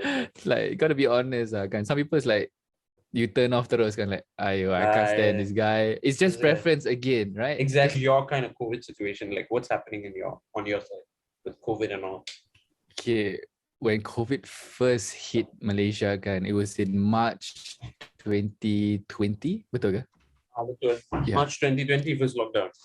Yeah, March 2020, right? So, funny thing you asked, Jay, that was when I started TikTok. Oh, no. because of COVID. So the silver lining, guys, anyone watching, that was how or when I started TikTok, because I was like, God. dude, I work in events. How the hell am I gonna work during a pandemic? Hey, oh my God. I started, to be honest, it was like I had no views at all, like maybe 5, 10 maximum. Some days I get 100. I'm like, holy crap, I'm famous. Bro, what the fuck? Because it's a fun app, kan? Like, you know, brand deals, and then starting to get macam quite surreal lah, Jay, to be honest. I mean, so to start off, right, because let's clear one thing lah, right? For anyone who wants to start whatever content, expectation number one, throw it out the window. You're not gonna make any money. You're not gonna make any money. You're not gonna get any brands. Right. But that's where you show who you are, kan. What do you like to eat? What do you eat on a daily? Does it suit your budget? So there's many angles from that, kan. I was 15 when I got into makeup, like as a profession. But my first film was 2015, so I was 16 at the time. Yeah. Oh, and it's... But from what I have seen and what's happened around me, I have a mentor. Okay, so basically, my family has nothing to do with films at all whatsoever. So, I always wanted to do makeup regardless of what it was. Right. But then I stepped foot on Shivai. Shivai was my first film. So I stepped. Wow, okay. That's crazy. No, I mean, I was honestly, I've just been lucky, honestly. Honestly, I feel like people have this really, like, this thing with the film industry. It's like, oh my God, it's so cool and blah, blah, blah. It's really not. It's just like any other job. Like any other. Except we don't have a schedule, we don't have days off, and then, you know, you're just basically grueling on set. But I think when you see your film in the theater and then you see your name on the credits, it makes everything like worth all of that effort you put into making that one film, you know. What? So I went after like Shivai happened, I decided to go abroad to like study makeup, like very like professionally and very properly. Right. So I went there when I was 17, and then I came back and I moved to Bombay immediately. So I never actually got time to like settle back into like with my parents. So now it's been like 6 years since I've been living alone, and then the pandemic happened and everything shut down, and my parents were like, yeah, and luckily I think it depended on projects, but the projects that were solely in Bombay, obviously we were in Bombay, but we would be in studios. But everything that was like outdoor was never shot in Bombay. Like I was in Pune for like 2 months. I was in Lucknow for 3.5 months. Yeah, I was just all over India, dude. Like it was crazy. So I got it done as memory for him, basically. That's pretty sweet. Yeah. Pretty sweet. Can you get my name like after today's session? Like just go ahead. So I've told myself I'm never getting anyone's name on my body, even if it's my parents. Like, no way. I was just worth a shot. I just went with it. just a small one, just a small one. Yeah. Like whenever you're mad, you can just slam it. No, my ex-boyfriend tried. He's like, get my initial on some part of your body. I'm like, when it comes to relationships, no way. We're gonna break up, and that's not gonna work. Yeah, no, relationship tattoos, no way. No way, never. Never. Dude, I have to talk to you about Brahmastra, man. That was like the point. Sorry. I mean, it's great conversation, but also, yeah, about Brahmastra, because I know like the movie's been like in talks and they've been making it for like 10 years and such. How did you get into it, and like what was basically the stuff that you were mostly involved in? So initially, before the film went on floor, I was still working for my ex-boss, and along with my two colleagues, like me and two other girls used to assist this person. Right. And we ended up parting ways with her before she didn't get the job for BRAHMASTRA. Oh, okay. Before the film went on the floor, because they ended up finding local, they started the filming in Bulgaria. So they just ended up finding local artists there to do the prosthetic. Because it is cheaper, you know, like you don't have to fly them out and stuff like that. Yeah, because when production flies people, because production has to pay for absolutely everything. Right. Like the transport, the food. So they didn't end up taking like Indian artists at all. So the local team they weren't going to bring the local team from there to India, because again, it's going to be very expensive from them. So since one of my colleagues had gone with my ex-boss to every like meeting and everything, they became very familiar with her. Okay. So when they started shooting in India, they were the Bulgarian team handed it over to us, like the prosthetic aspect. And then my friend took over, and then she called me and my other friend to sort of bring like me on it. There was three of you. There were three of us, yeah. Okay, neat. So that was like crazy. I mean, that's would you have thought to like work in a movie of this scale? Because it feels like I don't know. You mentioned like sometimes it might just feel like a chore, but like you're doing it's BRAHMASTRA. So the thing is, like, I think with BRAHMASTRA, because obviously it's a dharma production, you know, it is prosthetic heavy, but it's not very like complicated work. Okay, I get you. All right. It's mostly like blood and scratches and stuff like that. So it wasn't like, you know, we had and the thing is, like, the Bulgarian team already had everything prepared, so we kind of just had to, we already knew what we had to do, so it was that like, would you compare the same with BRAHMASTRA? See, like with BRAHMASTRA, it's gone and it's about to cross like almost 300 crores worldwide. So of course, you know, Again, but like congratulations. But like with Andhadhun, that did happen. Like Andhadhun really blew up for me. Like for like my filmography, it really blew up. Working with. So because we were doing prosthetics, we worked with basically all the lead actors. Oh, right. So I worked with Alia, very, very briefly with Ranbir. I was mostly with either Alia or Moni Roy. And then I also did a lot of the students. Oh, okay.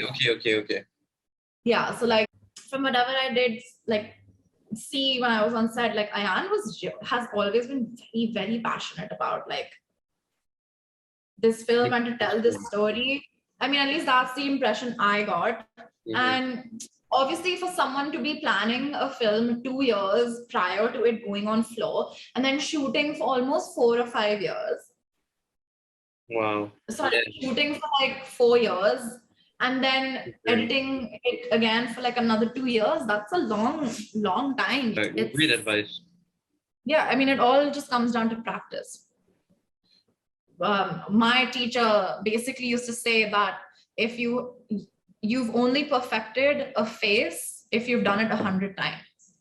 So wow, that's deep. You just practice as much as you can. You build up your skill set, and then if your bases are good, then you can break rules and do what you want.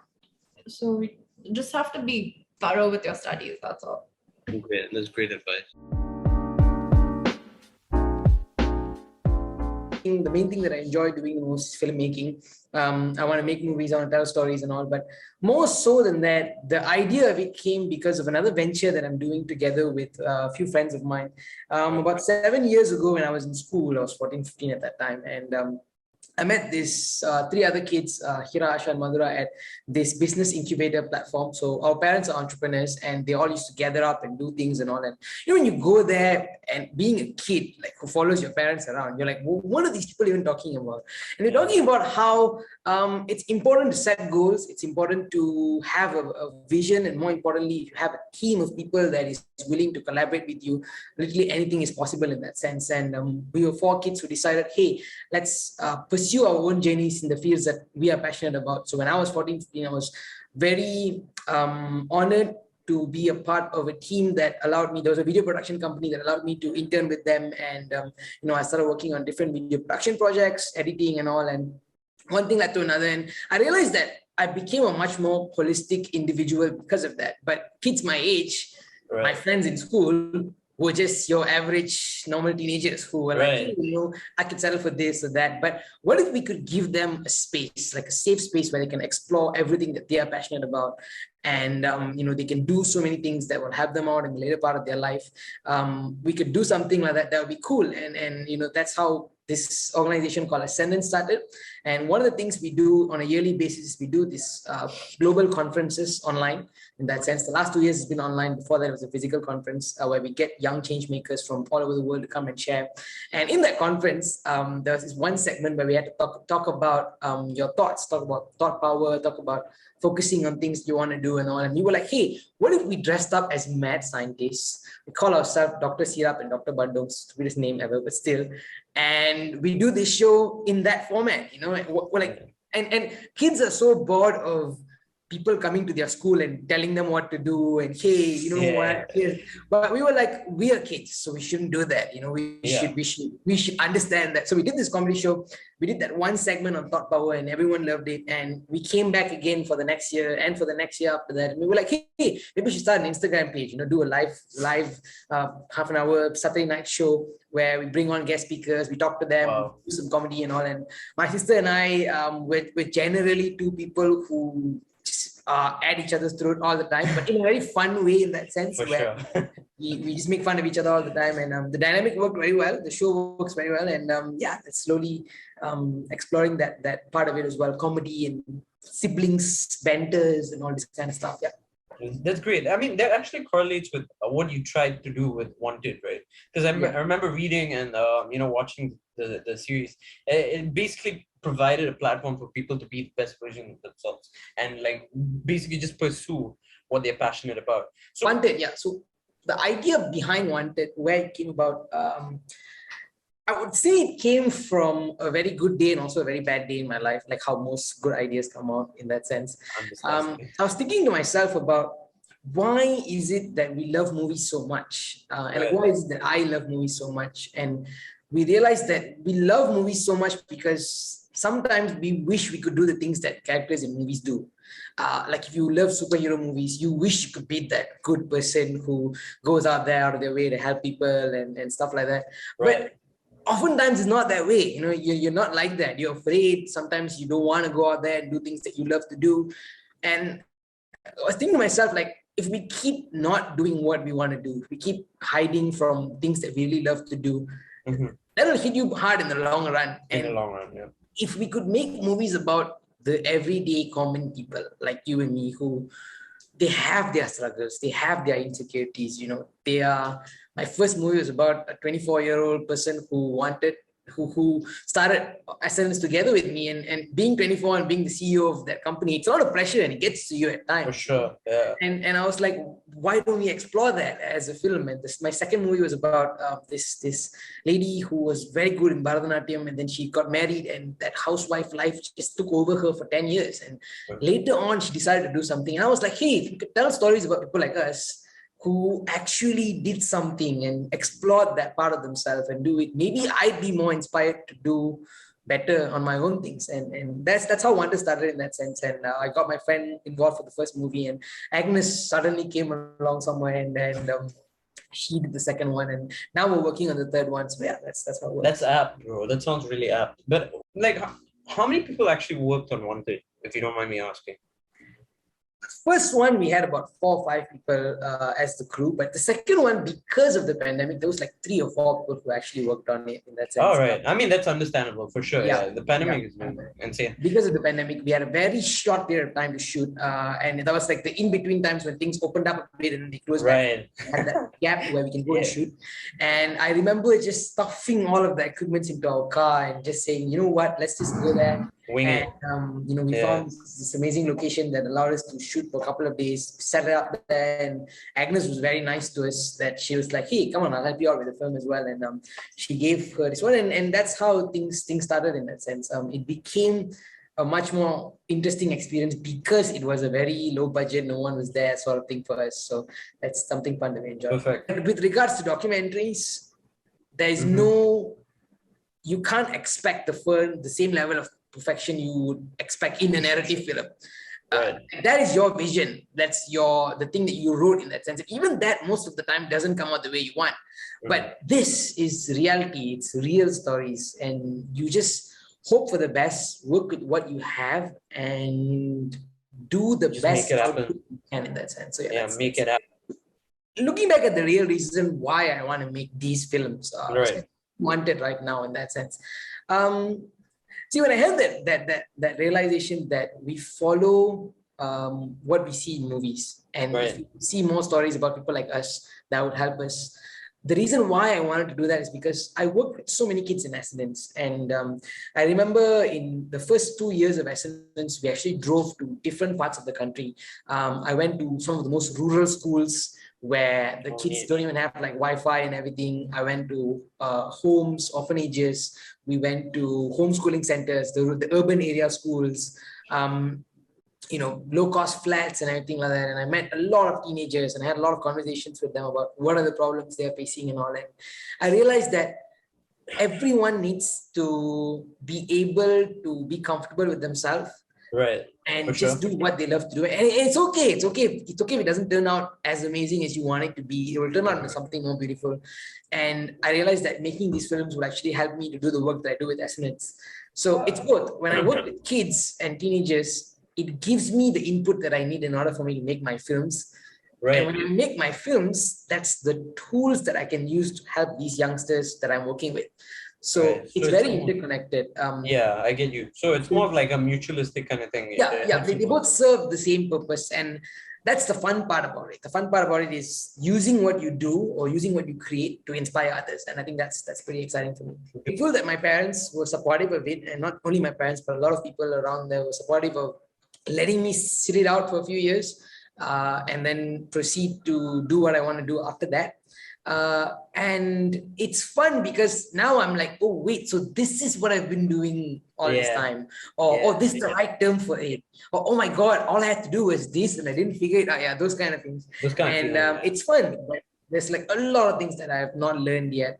For sure. Things like audio and SFX and these kind of things that I've not explored yet. I get a chance to explore it through the course that I'm doing right now, but also through future projects that I'm going to do, using whatever that I've learned from there as well. So. Were you part of the mocap underwater thing before the session and before everything started? So I did pretty much the stunt doubling for one of the kids for the Rocco character. So I did pretty much all of these underwater stunts, and then depending on the stunts for other characters, what they needed for the scene, they would use me or not. And then I did all the motion capture for the giant whale in the movie. We created all the way that whale moved, and also a lot of the underwater creatures. So we did like nothing in the movie. Like I keep reading like these critics that say that most of the movie is all CGI. I mean, it is CGI, but it's also completely motion capture. There is nothing in the movie that was not captured and done by a human and then transformed into a creature. James even mentioned this. I watched it in his interview. He said that, you know, it's not entirely everything computer generated per se. You know, there's actually people at the back doing work to make it look very realistic. And you know, I read as well. You do synchronized swimming, right? Yeah, that's my actual background, and that's kind of how I got in the movie, because they it's all underwater stunts being captured. It's never been done. So they didn't exactly know what they wanted. So our stunt team, which was only like, there was 6 or 7 of us for the underwater unit, was very diversified. So when they were looking for stunts, they were like, okay, so we need some synchronized swimmers for one of the scenes. We need a male synchronized swimmer because we can't only have female synchronized swimmers, and there's only far and few of us in the world. So, and especially you have to be part of the union too. You have to have like SAG-AFTRA, and in that aspect, I was the only one. So I got very lucky. I just got the phone call that said, "Hey, do you want to come to the Bahamas? Do you want to film all the time with us?" That's amazing. That's 5 or 6 years ago, I would say. Then the second one. Yeah. We started shooting in 2017, in June of 2017, and I wrapped in April of 2019 before they moved the whole production to New Zealand. So yeah, it was a year and 10 months process. And you know, it was absolutely surreal in many aspects. And seeing your work on the big screen, it must have felt you know, like a dream come true. I mean, you know, there's getting your first movie and then your first movie being Avatar. You know what I mean? Like, you start playing football and then on the same season you go to the Super Bowl, you know? So What a good comparison. It's surreal. Yeah, for sure. Yeah, I would like to extend it. Well, it was an interesting process because since this had never been done, we kind of had to design the suit to fit what we needed to do. Like the very first suit they put us in, I almost drowned in because like it was like 4 layers. We were in the ocean. We had boots, we had shoes, we had a helmet, like all these things that we didn't exactly need. They were developing the technology, so it was a learning process for everybody. By the 3rd month, we had found what worked best, and they were really good at listening to us too, you know, to saying like, hey, like we're learning as we go, so please tell us what's working and what's not, you know. So once we helped them design the proper suit that we needed, then it was a piece of cake. But the first couple of times were definitely, that had its own set of challenges for sure. It sounded very like, as a professional swimmer, when suddenly like they put you in a suit and then they go in the water and then you feel like a novice who can't swim, that's where now like he came to us like, that suit is not working, right? I'm like, no. I mean, I don't want to shit on your technology, James, but no, it's really not. No. Like, I mean, the amount of respect he had for us, for the water unit, was amazing because he is so passionate about the ocean. Is so so involved with water and the ocean. So he had a tremendous amount of respect for us. And especially as we were creating the movement of the whales, like he was just so receptive to everything I did. And you know, when you come up and like James Cameron says, man, it's got nothing to say, this is exactly what I want it to be. You know, you're like, okay, well, that's great. It's going to be a great working relationship if everything you do makes you happy. So, you know, I mean, yes, there was ups and downs, but it was mostly just because the production is so long. And, you know, it's such like, it's when you do like 12 to 14 hours a day, 5 days a week. Right. Wow. You start developing like cabin fever and, you know, like it's just, that was more like the highest challenge for me was, being in a wetsuit all day long, stinking up the place because like you can't take off the suit and you just you just stick to it the whole time. You know, by the end of the day, like you put your hand in front of your face and you just smell what's coming out of your suit and you're like, oh man, this is just gross. Like, it sounds like. But I know as far as like the creative aspect of it all, it was bliss. It was bliss for me, especially like, you know, when I've been doing shows in Vegas for 25 years. So like, it's exactly the same thing I do every day. And then when I went on set, it was the complete opposite. Like literally every day was a new adventure. You never knew what you were going to have to do. We were not shooting the movie chronologically, so you couldn't even like figure out what the movie was all about. Which part was it? Yeah, it was like a giant puzzle, like for 2 years, and where you were shooting a scene, and then 6 months later you shoot what comes before and after that scene, and then you're like, oh, now it makes sense. Yeah. That sounds wild. But we weren't given the script because it was like being kept in a safe. We were only being given the page of the script that we were working on that day, and that was it. So, and if you had any question, they were not answered. Like literally, like, hey, but what happens? Why are we doing this? Like, you'll see in 5 years when the movie comes out. Now, this is like Marvel level of secrecy. I mean, yeah, absolutely. I think there was like a limited amount of scripts that were printed, and all of them had to be put back in a safe every night to make sure that no script left the property. Like everything was, I mean, it was national secret. Like, yeah, it felt very. They really narrate you the whole story, like what's going to happen, or he just tell you scene by scene what going to do? Nothing. I was told nothing. I was told we're going to the Bahamas for 5 days in June of 2017. It was like literally a month before, and all they said is like, yeah, we're shooting Avatar in the Bahamas. We're doing some research and development in the Bahamas. Do you want to come? That was the extent of it. I mean, you know, you just have to say Avatar. Like, you don't need to tell me anything. I'm just gonna jump on a plane as soon as possible. Whether I have to lose my job here or not, I will be there. And that was kind of it. And so in the Bahamas, it was very obscure because like they knew the scenes they wanted us to work on to see how it was gonna work, like chase scenes and just movement of the Navis, you know, the Metcaina tribe, to see how they would move underwater, creating their movement because we had to create the swim stroke they use. So yeah, it was mostly a lot of research and development to see what.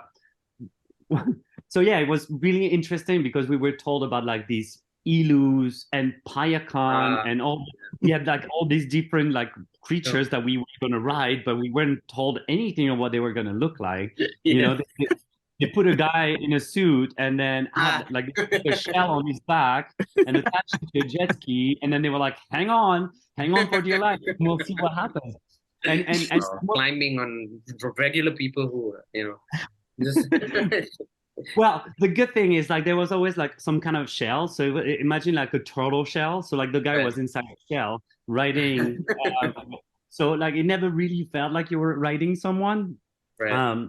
But it was honestly, I mean, it was such a thrill. Like all the riding scenes were such a thrill. Like I feel like it's something that should be invented as some kind of ride for people who want to feel what it's like. I mean, it's literally like riding a dolphin. And it's just so much fun. It really, really, really is. The power that they get from the jet ski makes you really feel like you're riding a sea creature. Right. True. But the way it's created and the way that James creates all of his movies is like this constant, like not wanting to take your eyes off the screen, and the way the action is created, and you know, like the way like he immerses you in the world makes you like no. I mean, I would have rather pee myself than leave the theater the first time. You know? That's a fair comparison. I don't want to blink too much. I might miss something, you know? Sure. He had to keep to hold their breaths throughout the shooting period. How did that go for you? It was all breath hold. So me as a synchronized swimmer, I've had like a 38-year career, and I actually only learned to hold my breath 5 years ago. Like it's insane. We went through like freediving courses with like, I mean, some of the best freedivers in the world. To literally learn how to hold our breath up to like 8 minutes. Because we couldn't do any scuba. Like everything was done in breath holds. And there was clocks all around the pool. So they knew as soon as we went under, they would start the clock. There was our safety diver that was there to make sure it started the clock.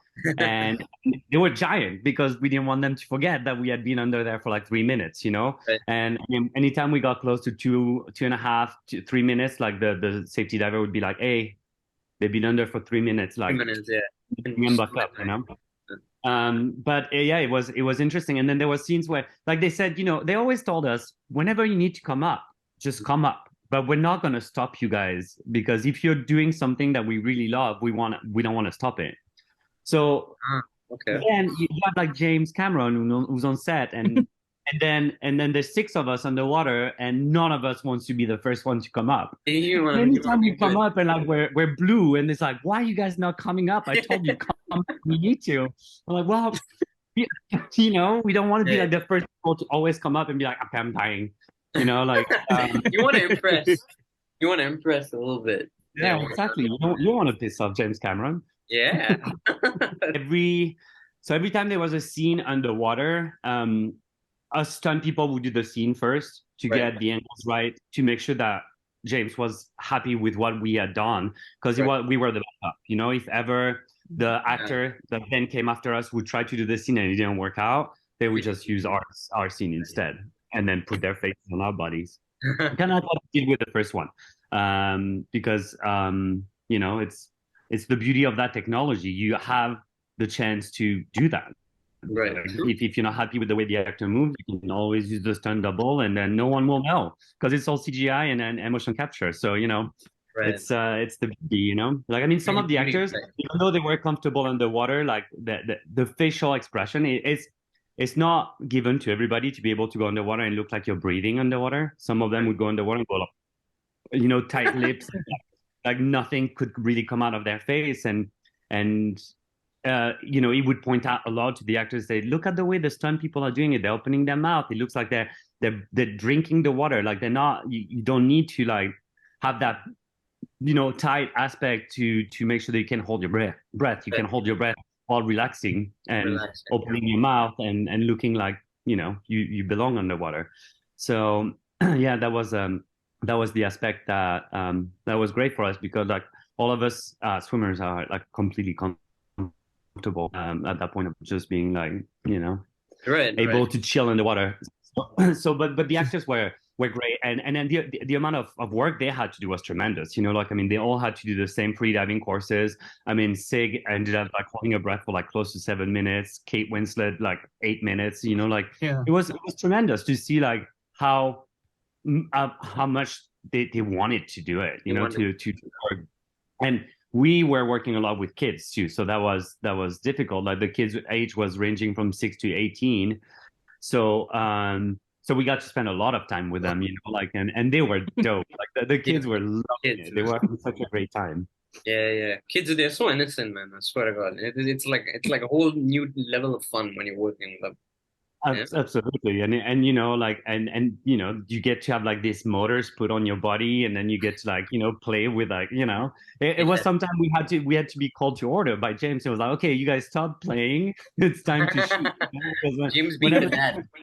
Whenever they got in the pool and that the engines on them, they were like, oh yeah, like trying to fly through the pool. And you know, we had to be told, okay, no, it's time to shoot, you know, like, it's not just time to play. Right. Could you like really generally just walk me through a day on set, like on the Avatar set? Well, it started very early. We had to get our dots on. So like they would put like 101 dots on our face. Wow. To capture like every emotion that we portrayed. Because like the whole time we had this helmet that had a GoPro like about a foot away from your face to capture everything that your face is giving.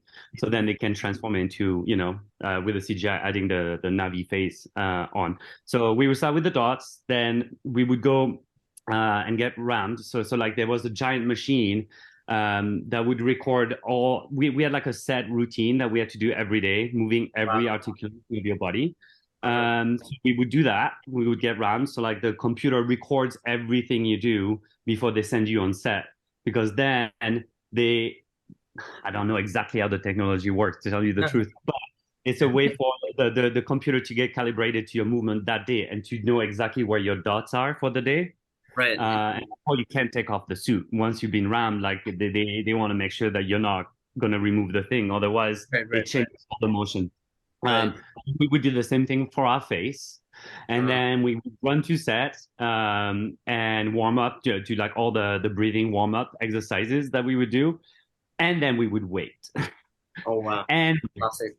And until eventually they were like, okay, it's time to go. So it was interesting because we always had to kind of stay warmed up, because you never knew. Some days that you would warm up, but you wouldn't do anything for the first 7 hours of the day. So, and then suddenly it was time to go. It was time to go. So it's not like you could just like, I mean, we did nap quite a few times, you know, because when you have nothing to do for 7 hours, but wait. It's human to do that. So Yeah. And then they would like you would arrive on set and there was like the board or that would tell you all the scenes we're shooting, what movie they were from, what number of the scene it was, and kind of telling you who was in the scene. So you could prepare yourself and be like, okay, I'm in scene 2 and 7 today. So I know I can chill on the warm up in the afternoon until like towards the end of the day. And then it was like adventure time, you know, like it was like, okay, let's see what we got. Ah, wow, that's amazing. Every day, every week. So whatever James says, you listen. Obviously, Captain. You don't play around. But you know the great thing. I mean, well, just from the very first day of working with him, the first time you're like, "Oh, Mr. Cameron, it's such an honor," and he looks at you, he's like, "It's Jim. You don't call me Jim. You don't call me Mr. Cameron. You call me Jim." And he was super. It was not impressive or as intimidating as I anticipated. It was so personable right away that it made it super easy to be, you know, to be with him. And plus we started in the Bahamas. So we were on a boat all day long with him and the rest of the team. So whenever we had nothing to do, he would come and talk to us about his love for the ocean, about his adventures, about when he went to the Mariana Trench, or talking to us about the abyss, or like anything, or Titanic. Like he was so cool with sharing anecdotes from his movies that it was like, oh my God, man, I can't believe it's happening. Like, I mean, I grew up watching all of his movies, and I mean, The Abyss was like one of my all-time favorite for the longest time. Right. And when he starts telling you stories about the rat, you know, like when he puts that rat in the water and all this thing, and it's true. And I was like, oh my gosh, this is surreal. Just you know, living so the dream. Amazing. yeah. We're gonna change it from the whale to Ben's whale, right? But honestly though, like when he told me you're gonna be Payakon, I was like, okay, cool. You know, I don't know what that means. And then watching the movie, and then suddenly I realized, oh my God, I'm like one of the main thing in the movie. That's me. Yo, that must have been wild just looking at it. History in like synchronized swimming, and now you're in Avatar. Wow. Yeah, I went from being a freak, like literally people making fun of me my entire life for doing a sport that was like not meant to be done by men, to suddenly this is what's gonna make me, you know, like so. It's a good. I mean, dude, like I'm so happy that I get to rub it in everybody's face, like all the people that did my life when I was a kid, all the kids that were like, you're doing a fact sport, like you're a fucking idiot, you shouldn't be doing this. You're like, look at this now. Look at me this. now. I mean, literally, I think the way I have succeeded in my life is that I apply myself 100% to everything I do. I don't do anything halfway. If I'm going to do something, I do it to the best of my ability. So I have no regret, because like I don't ever want to think I could have done better. You know, like it's very important for me to just like give my all. And I mean, it's the same thing I apply when I work out, you know, like I don't do a half squat. If I'm going to do a squat, I'm going to do a squat because I want that to count, you know, and it's kind of like a way of life. I think that I just don't, I've never done it. I've never done anything halfway. So I don't know what it feels like to be like able to say, oh man, I could have done so much better than that, but that's okay. Like, that's not my MO. My MO is like balls to the wall, go all out, or just don't do it at all. Yeah, that's good. That's good advice. I think everyone should imbibe that and just not go half-heartedly and just come back out, you know, hoping things would have been better. But yeah, that's great. Ultimately, I think when you're given an opportunity, is because the person who's giving you the opportunity has seen something in you and believes in you. So then it's up to you to rise to the challenge or to just like shit on it. It's really like you have two options, you know. So it's all about like not letting your nerves get in the way. Also, you know, like you have. It's kind of like what I said to people. Like I mean, I coach synchronized swimming, and I always try to get kids to improv and to learn to just let go and not overthink everything. Like it's such an important thing to be able to roll with the punches in life in general. And that is something that I actually was given on Avatar quite a bit, because they told you what they wanted, but they're not gonna say like, hey, at that beach you have to be in this position. No, they're like, no, go and do it, and we'll tell you if it's shit or if it's good. You know. So it's a lot about that. Yeah, it's about like, you know, living in the moment and not overthinking anything and just like doing the best you can. That's a perfect advice. I think, you know, improv. Not everything goes as planned in a sense. Exactly. Exactly. And then, you know, like very often, if you plan everything out and anything doesn't go according to plan, then you invite yourself for a freak out. Exactly. Whereas like, if you just roll with the punches and see what happens, hey, sometimes it comes up, you know, comes out gold. And I mean, that's some of the best things I did with James. Like he'd come out and was like, yeah, that was exactly it. And I was like, well, okay, good. I'm glad you like that, because that felt really weird. It's like, no, it looked perfect. It looked organic, and that's what he wants. You know, he doesn't want you to swim in a rehearsed fashion. He wants everything to be 100% organic, like if you were in the actual action. No, that's say the behind the scenes, how they doing their shooting. It's so small scale. I mean, like, it's not like open ground. It's so small scale. And then when we watching in the screen was so big. Yeah, that's I true. mean, like, how's the experience with you comparing, like, when you're shooting, okay, after you've done your scene, then when you're watching the movie, oh, this is what he taken. Yeah, it was a lot of using your imagination. Like the reefs, I mean, you know, we shot for a week in the Bahamas, but the rest was all done in a swimming pool in Manhattan Beach, California. So the reefs that we got to swim were really made out of like PVC pipes and barrels and pool noodles, you know, like, and then, but the great thing is like, anytime you should have seen that there's like all these cameras, like you see like there's all these monitors that show you all the angles of the cameras, but there's one that's the actual virtual world. Right. So even though when you go under, all you see is barrels and pipes, he actually shows you what the reef looks like in the actual world. More of like something visualizing it. Exactly. So you're like, you know, you'll be like, this barrel you can push off. This PVC pipes you can't push off because you break the coral. So like it was like, yeah, a lot of using your imagination. But the great thing is like anytime you had shot the scene, we could watch it in the virtual world. And so like we could see what worked and what didn't. But yeah, for sure, when you're in the middle of the scene, you have to use your imagination tremendously. Like, I mean, there was a I remember there was a scene when where we're going through the underwater ship that has sunk, and I was Spider, I think, that day, and he was talking to me the whole time. I was underwater holding my breath for 3.5 minutes, and he's like, here to your left there's a dead body, and here to your right. So I'm like, yeah, well, okay, well, I don't see anything, but if you tell me it's there, I believe you. You can imagine. Wow. Yeah, wow. you're right. The sets were very minimal, very minimal. They I think the one thing we had that was the most like a set was they had built somewhat of a mock-up of PRIYAAN. So really just the back shell for the scene when we have to remove the thing he has in his fin. So they had built an actual model, and that was the only time in a year and a half that I felt like I was on a movie set. Like everything else was yeah, use your imagination a lot. And you know that, like, for instance, that day the PRIYAAN set, he comes in and we were doing the scene and we shot the whole scene, and he was like, it looks too fake. PRIYAAN doesn't look like he's alive. Like we need to have blowholes. We need to have like him like breathing like all shooting all this and we paused the entire production for like a whole 10 hours while they figured it out, just so they could have 4 blowholes on PRIYAAN, and then suddenly have like these gushes of water shooting out, and then it was like, see, now it's alive. But you know, when you know the cost of an hour of production, and you see them being willing to pause everything for 10 hours just to have 4 blowholes, you know, it's amazing. It's amazing to you know, I mean, I always think, oh my God, on a small production, if a director was to say that, like the producer would probably be like, are you freaking insane? Yeah. 4 blowholes. But no, John Landau is like, yes, James, anything you need, we will do, you know?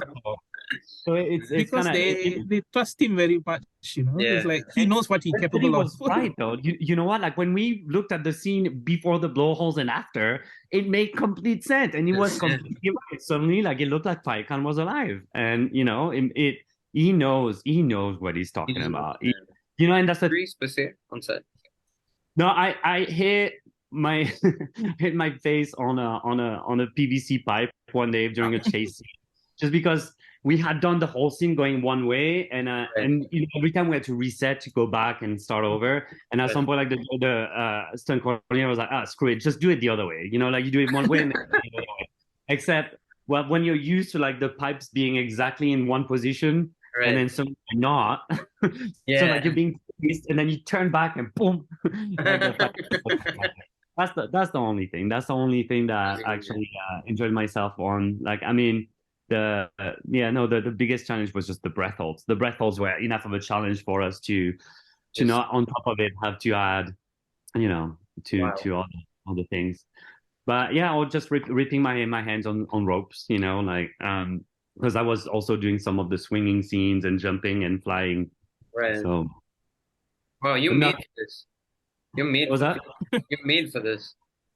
I guess so. I want to do more. So like 2 and 3 has been shot. I believe we have some reshoots to do this year for the third one. And I think the idea is to shoot 4 and 5 this year. So like starting shooting this year. Wow, Ben's pretty cool. I didn't think you were this. I didn't see Payakan in this energy level. Oh man, they had to tone me down a lot. He always told me that I moved too fast. Wow. Wow. Man swimming faster than a whale. Can you imagine? No, because he always said like it's such a huge creature that if it moved as fast as you do, there would be tsunamis all the time. Because we move the ocean too much. That's fair. But it's hard to move slowly in the water, especially like that. And they had put like fins on my hands, like actual like fins that were like super long. So it was really hard to always like try to balance yourself and readjust yourself and just float when I'm used to like treading water to stay afloat to be able to move. And he was like, no, look at we studied a lot how humpback whales are and how the way they move and the way they dance. Because if you've never seen humpback whales dance, look it up. It's absolutely freaking amazing. Like they do things I had no idea they did. But we did all this research of movement, like looking at the way other whales move, and that's how we came up with the whole thing. And he was like, look at how slow they move. And I'm like, yeah, but look at how big their fins are. like easy to move slowly when you're that big. Like I'm tiny. I'm a tiny human being. Like I remember one of those days in the Bahamas where they put us in the middle of like swells in the middle of the ocean, which I had never been in the middle of the ocean where the swells were so big that I actually was worried for myself. I feel like a fish. Yeah, I feel like I'm totally fine. Like you can put me in any situation in the water and I'll always be fine. Right. And yet, like they put all 3 of us. So there was 3 of us synchronized swimmers. Two of them were female, and they put us in the middle of the swells. The 2 girls, like within 10 minutes, are puking because like we were like being like rocked back and forth. And he's like, and he just jumps in and just like swimming around with us. And I'm like, wow, I didn't know that James Cameron could swim like that.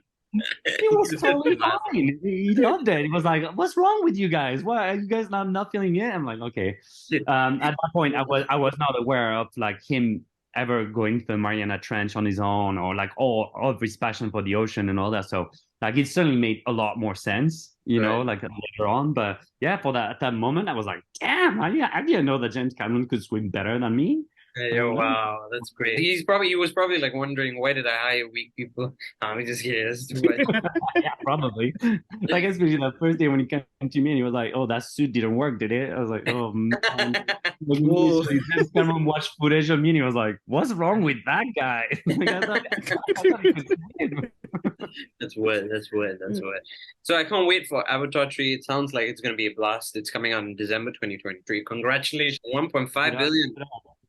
Go check it out. It's still going on. It's still going on. Go check it out. It's worth it. It's 3 hours. Just don't go pee. Don't drink. Don't buy a big old soda. Like when you come to the States and they give you like a gallon and a half of soda. Don't do that. Yeah, don't take it. I'm happy. I mean, anytime I get to talk about the movie, it takes me back to my time there. So it's it's a great highlight to my career. So I'm always happy to talk about it. Thank you so much for sharing your experiences. It sounds amazing. Can't wait for the next few installments to come in, and we'll have you in again, hopefully by then. All right.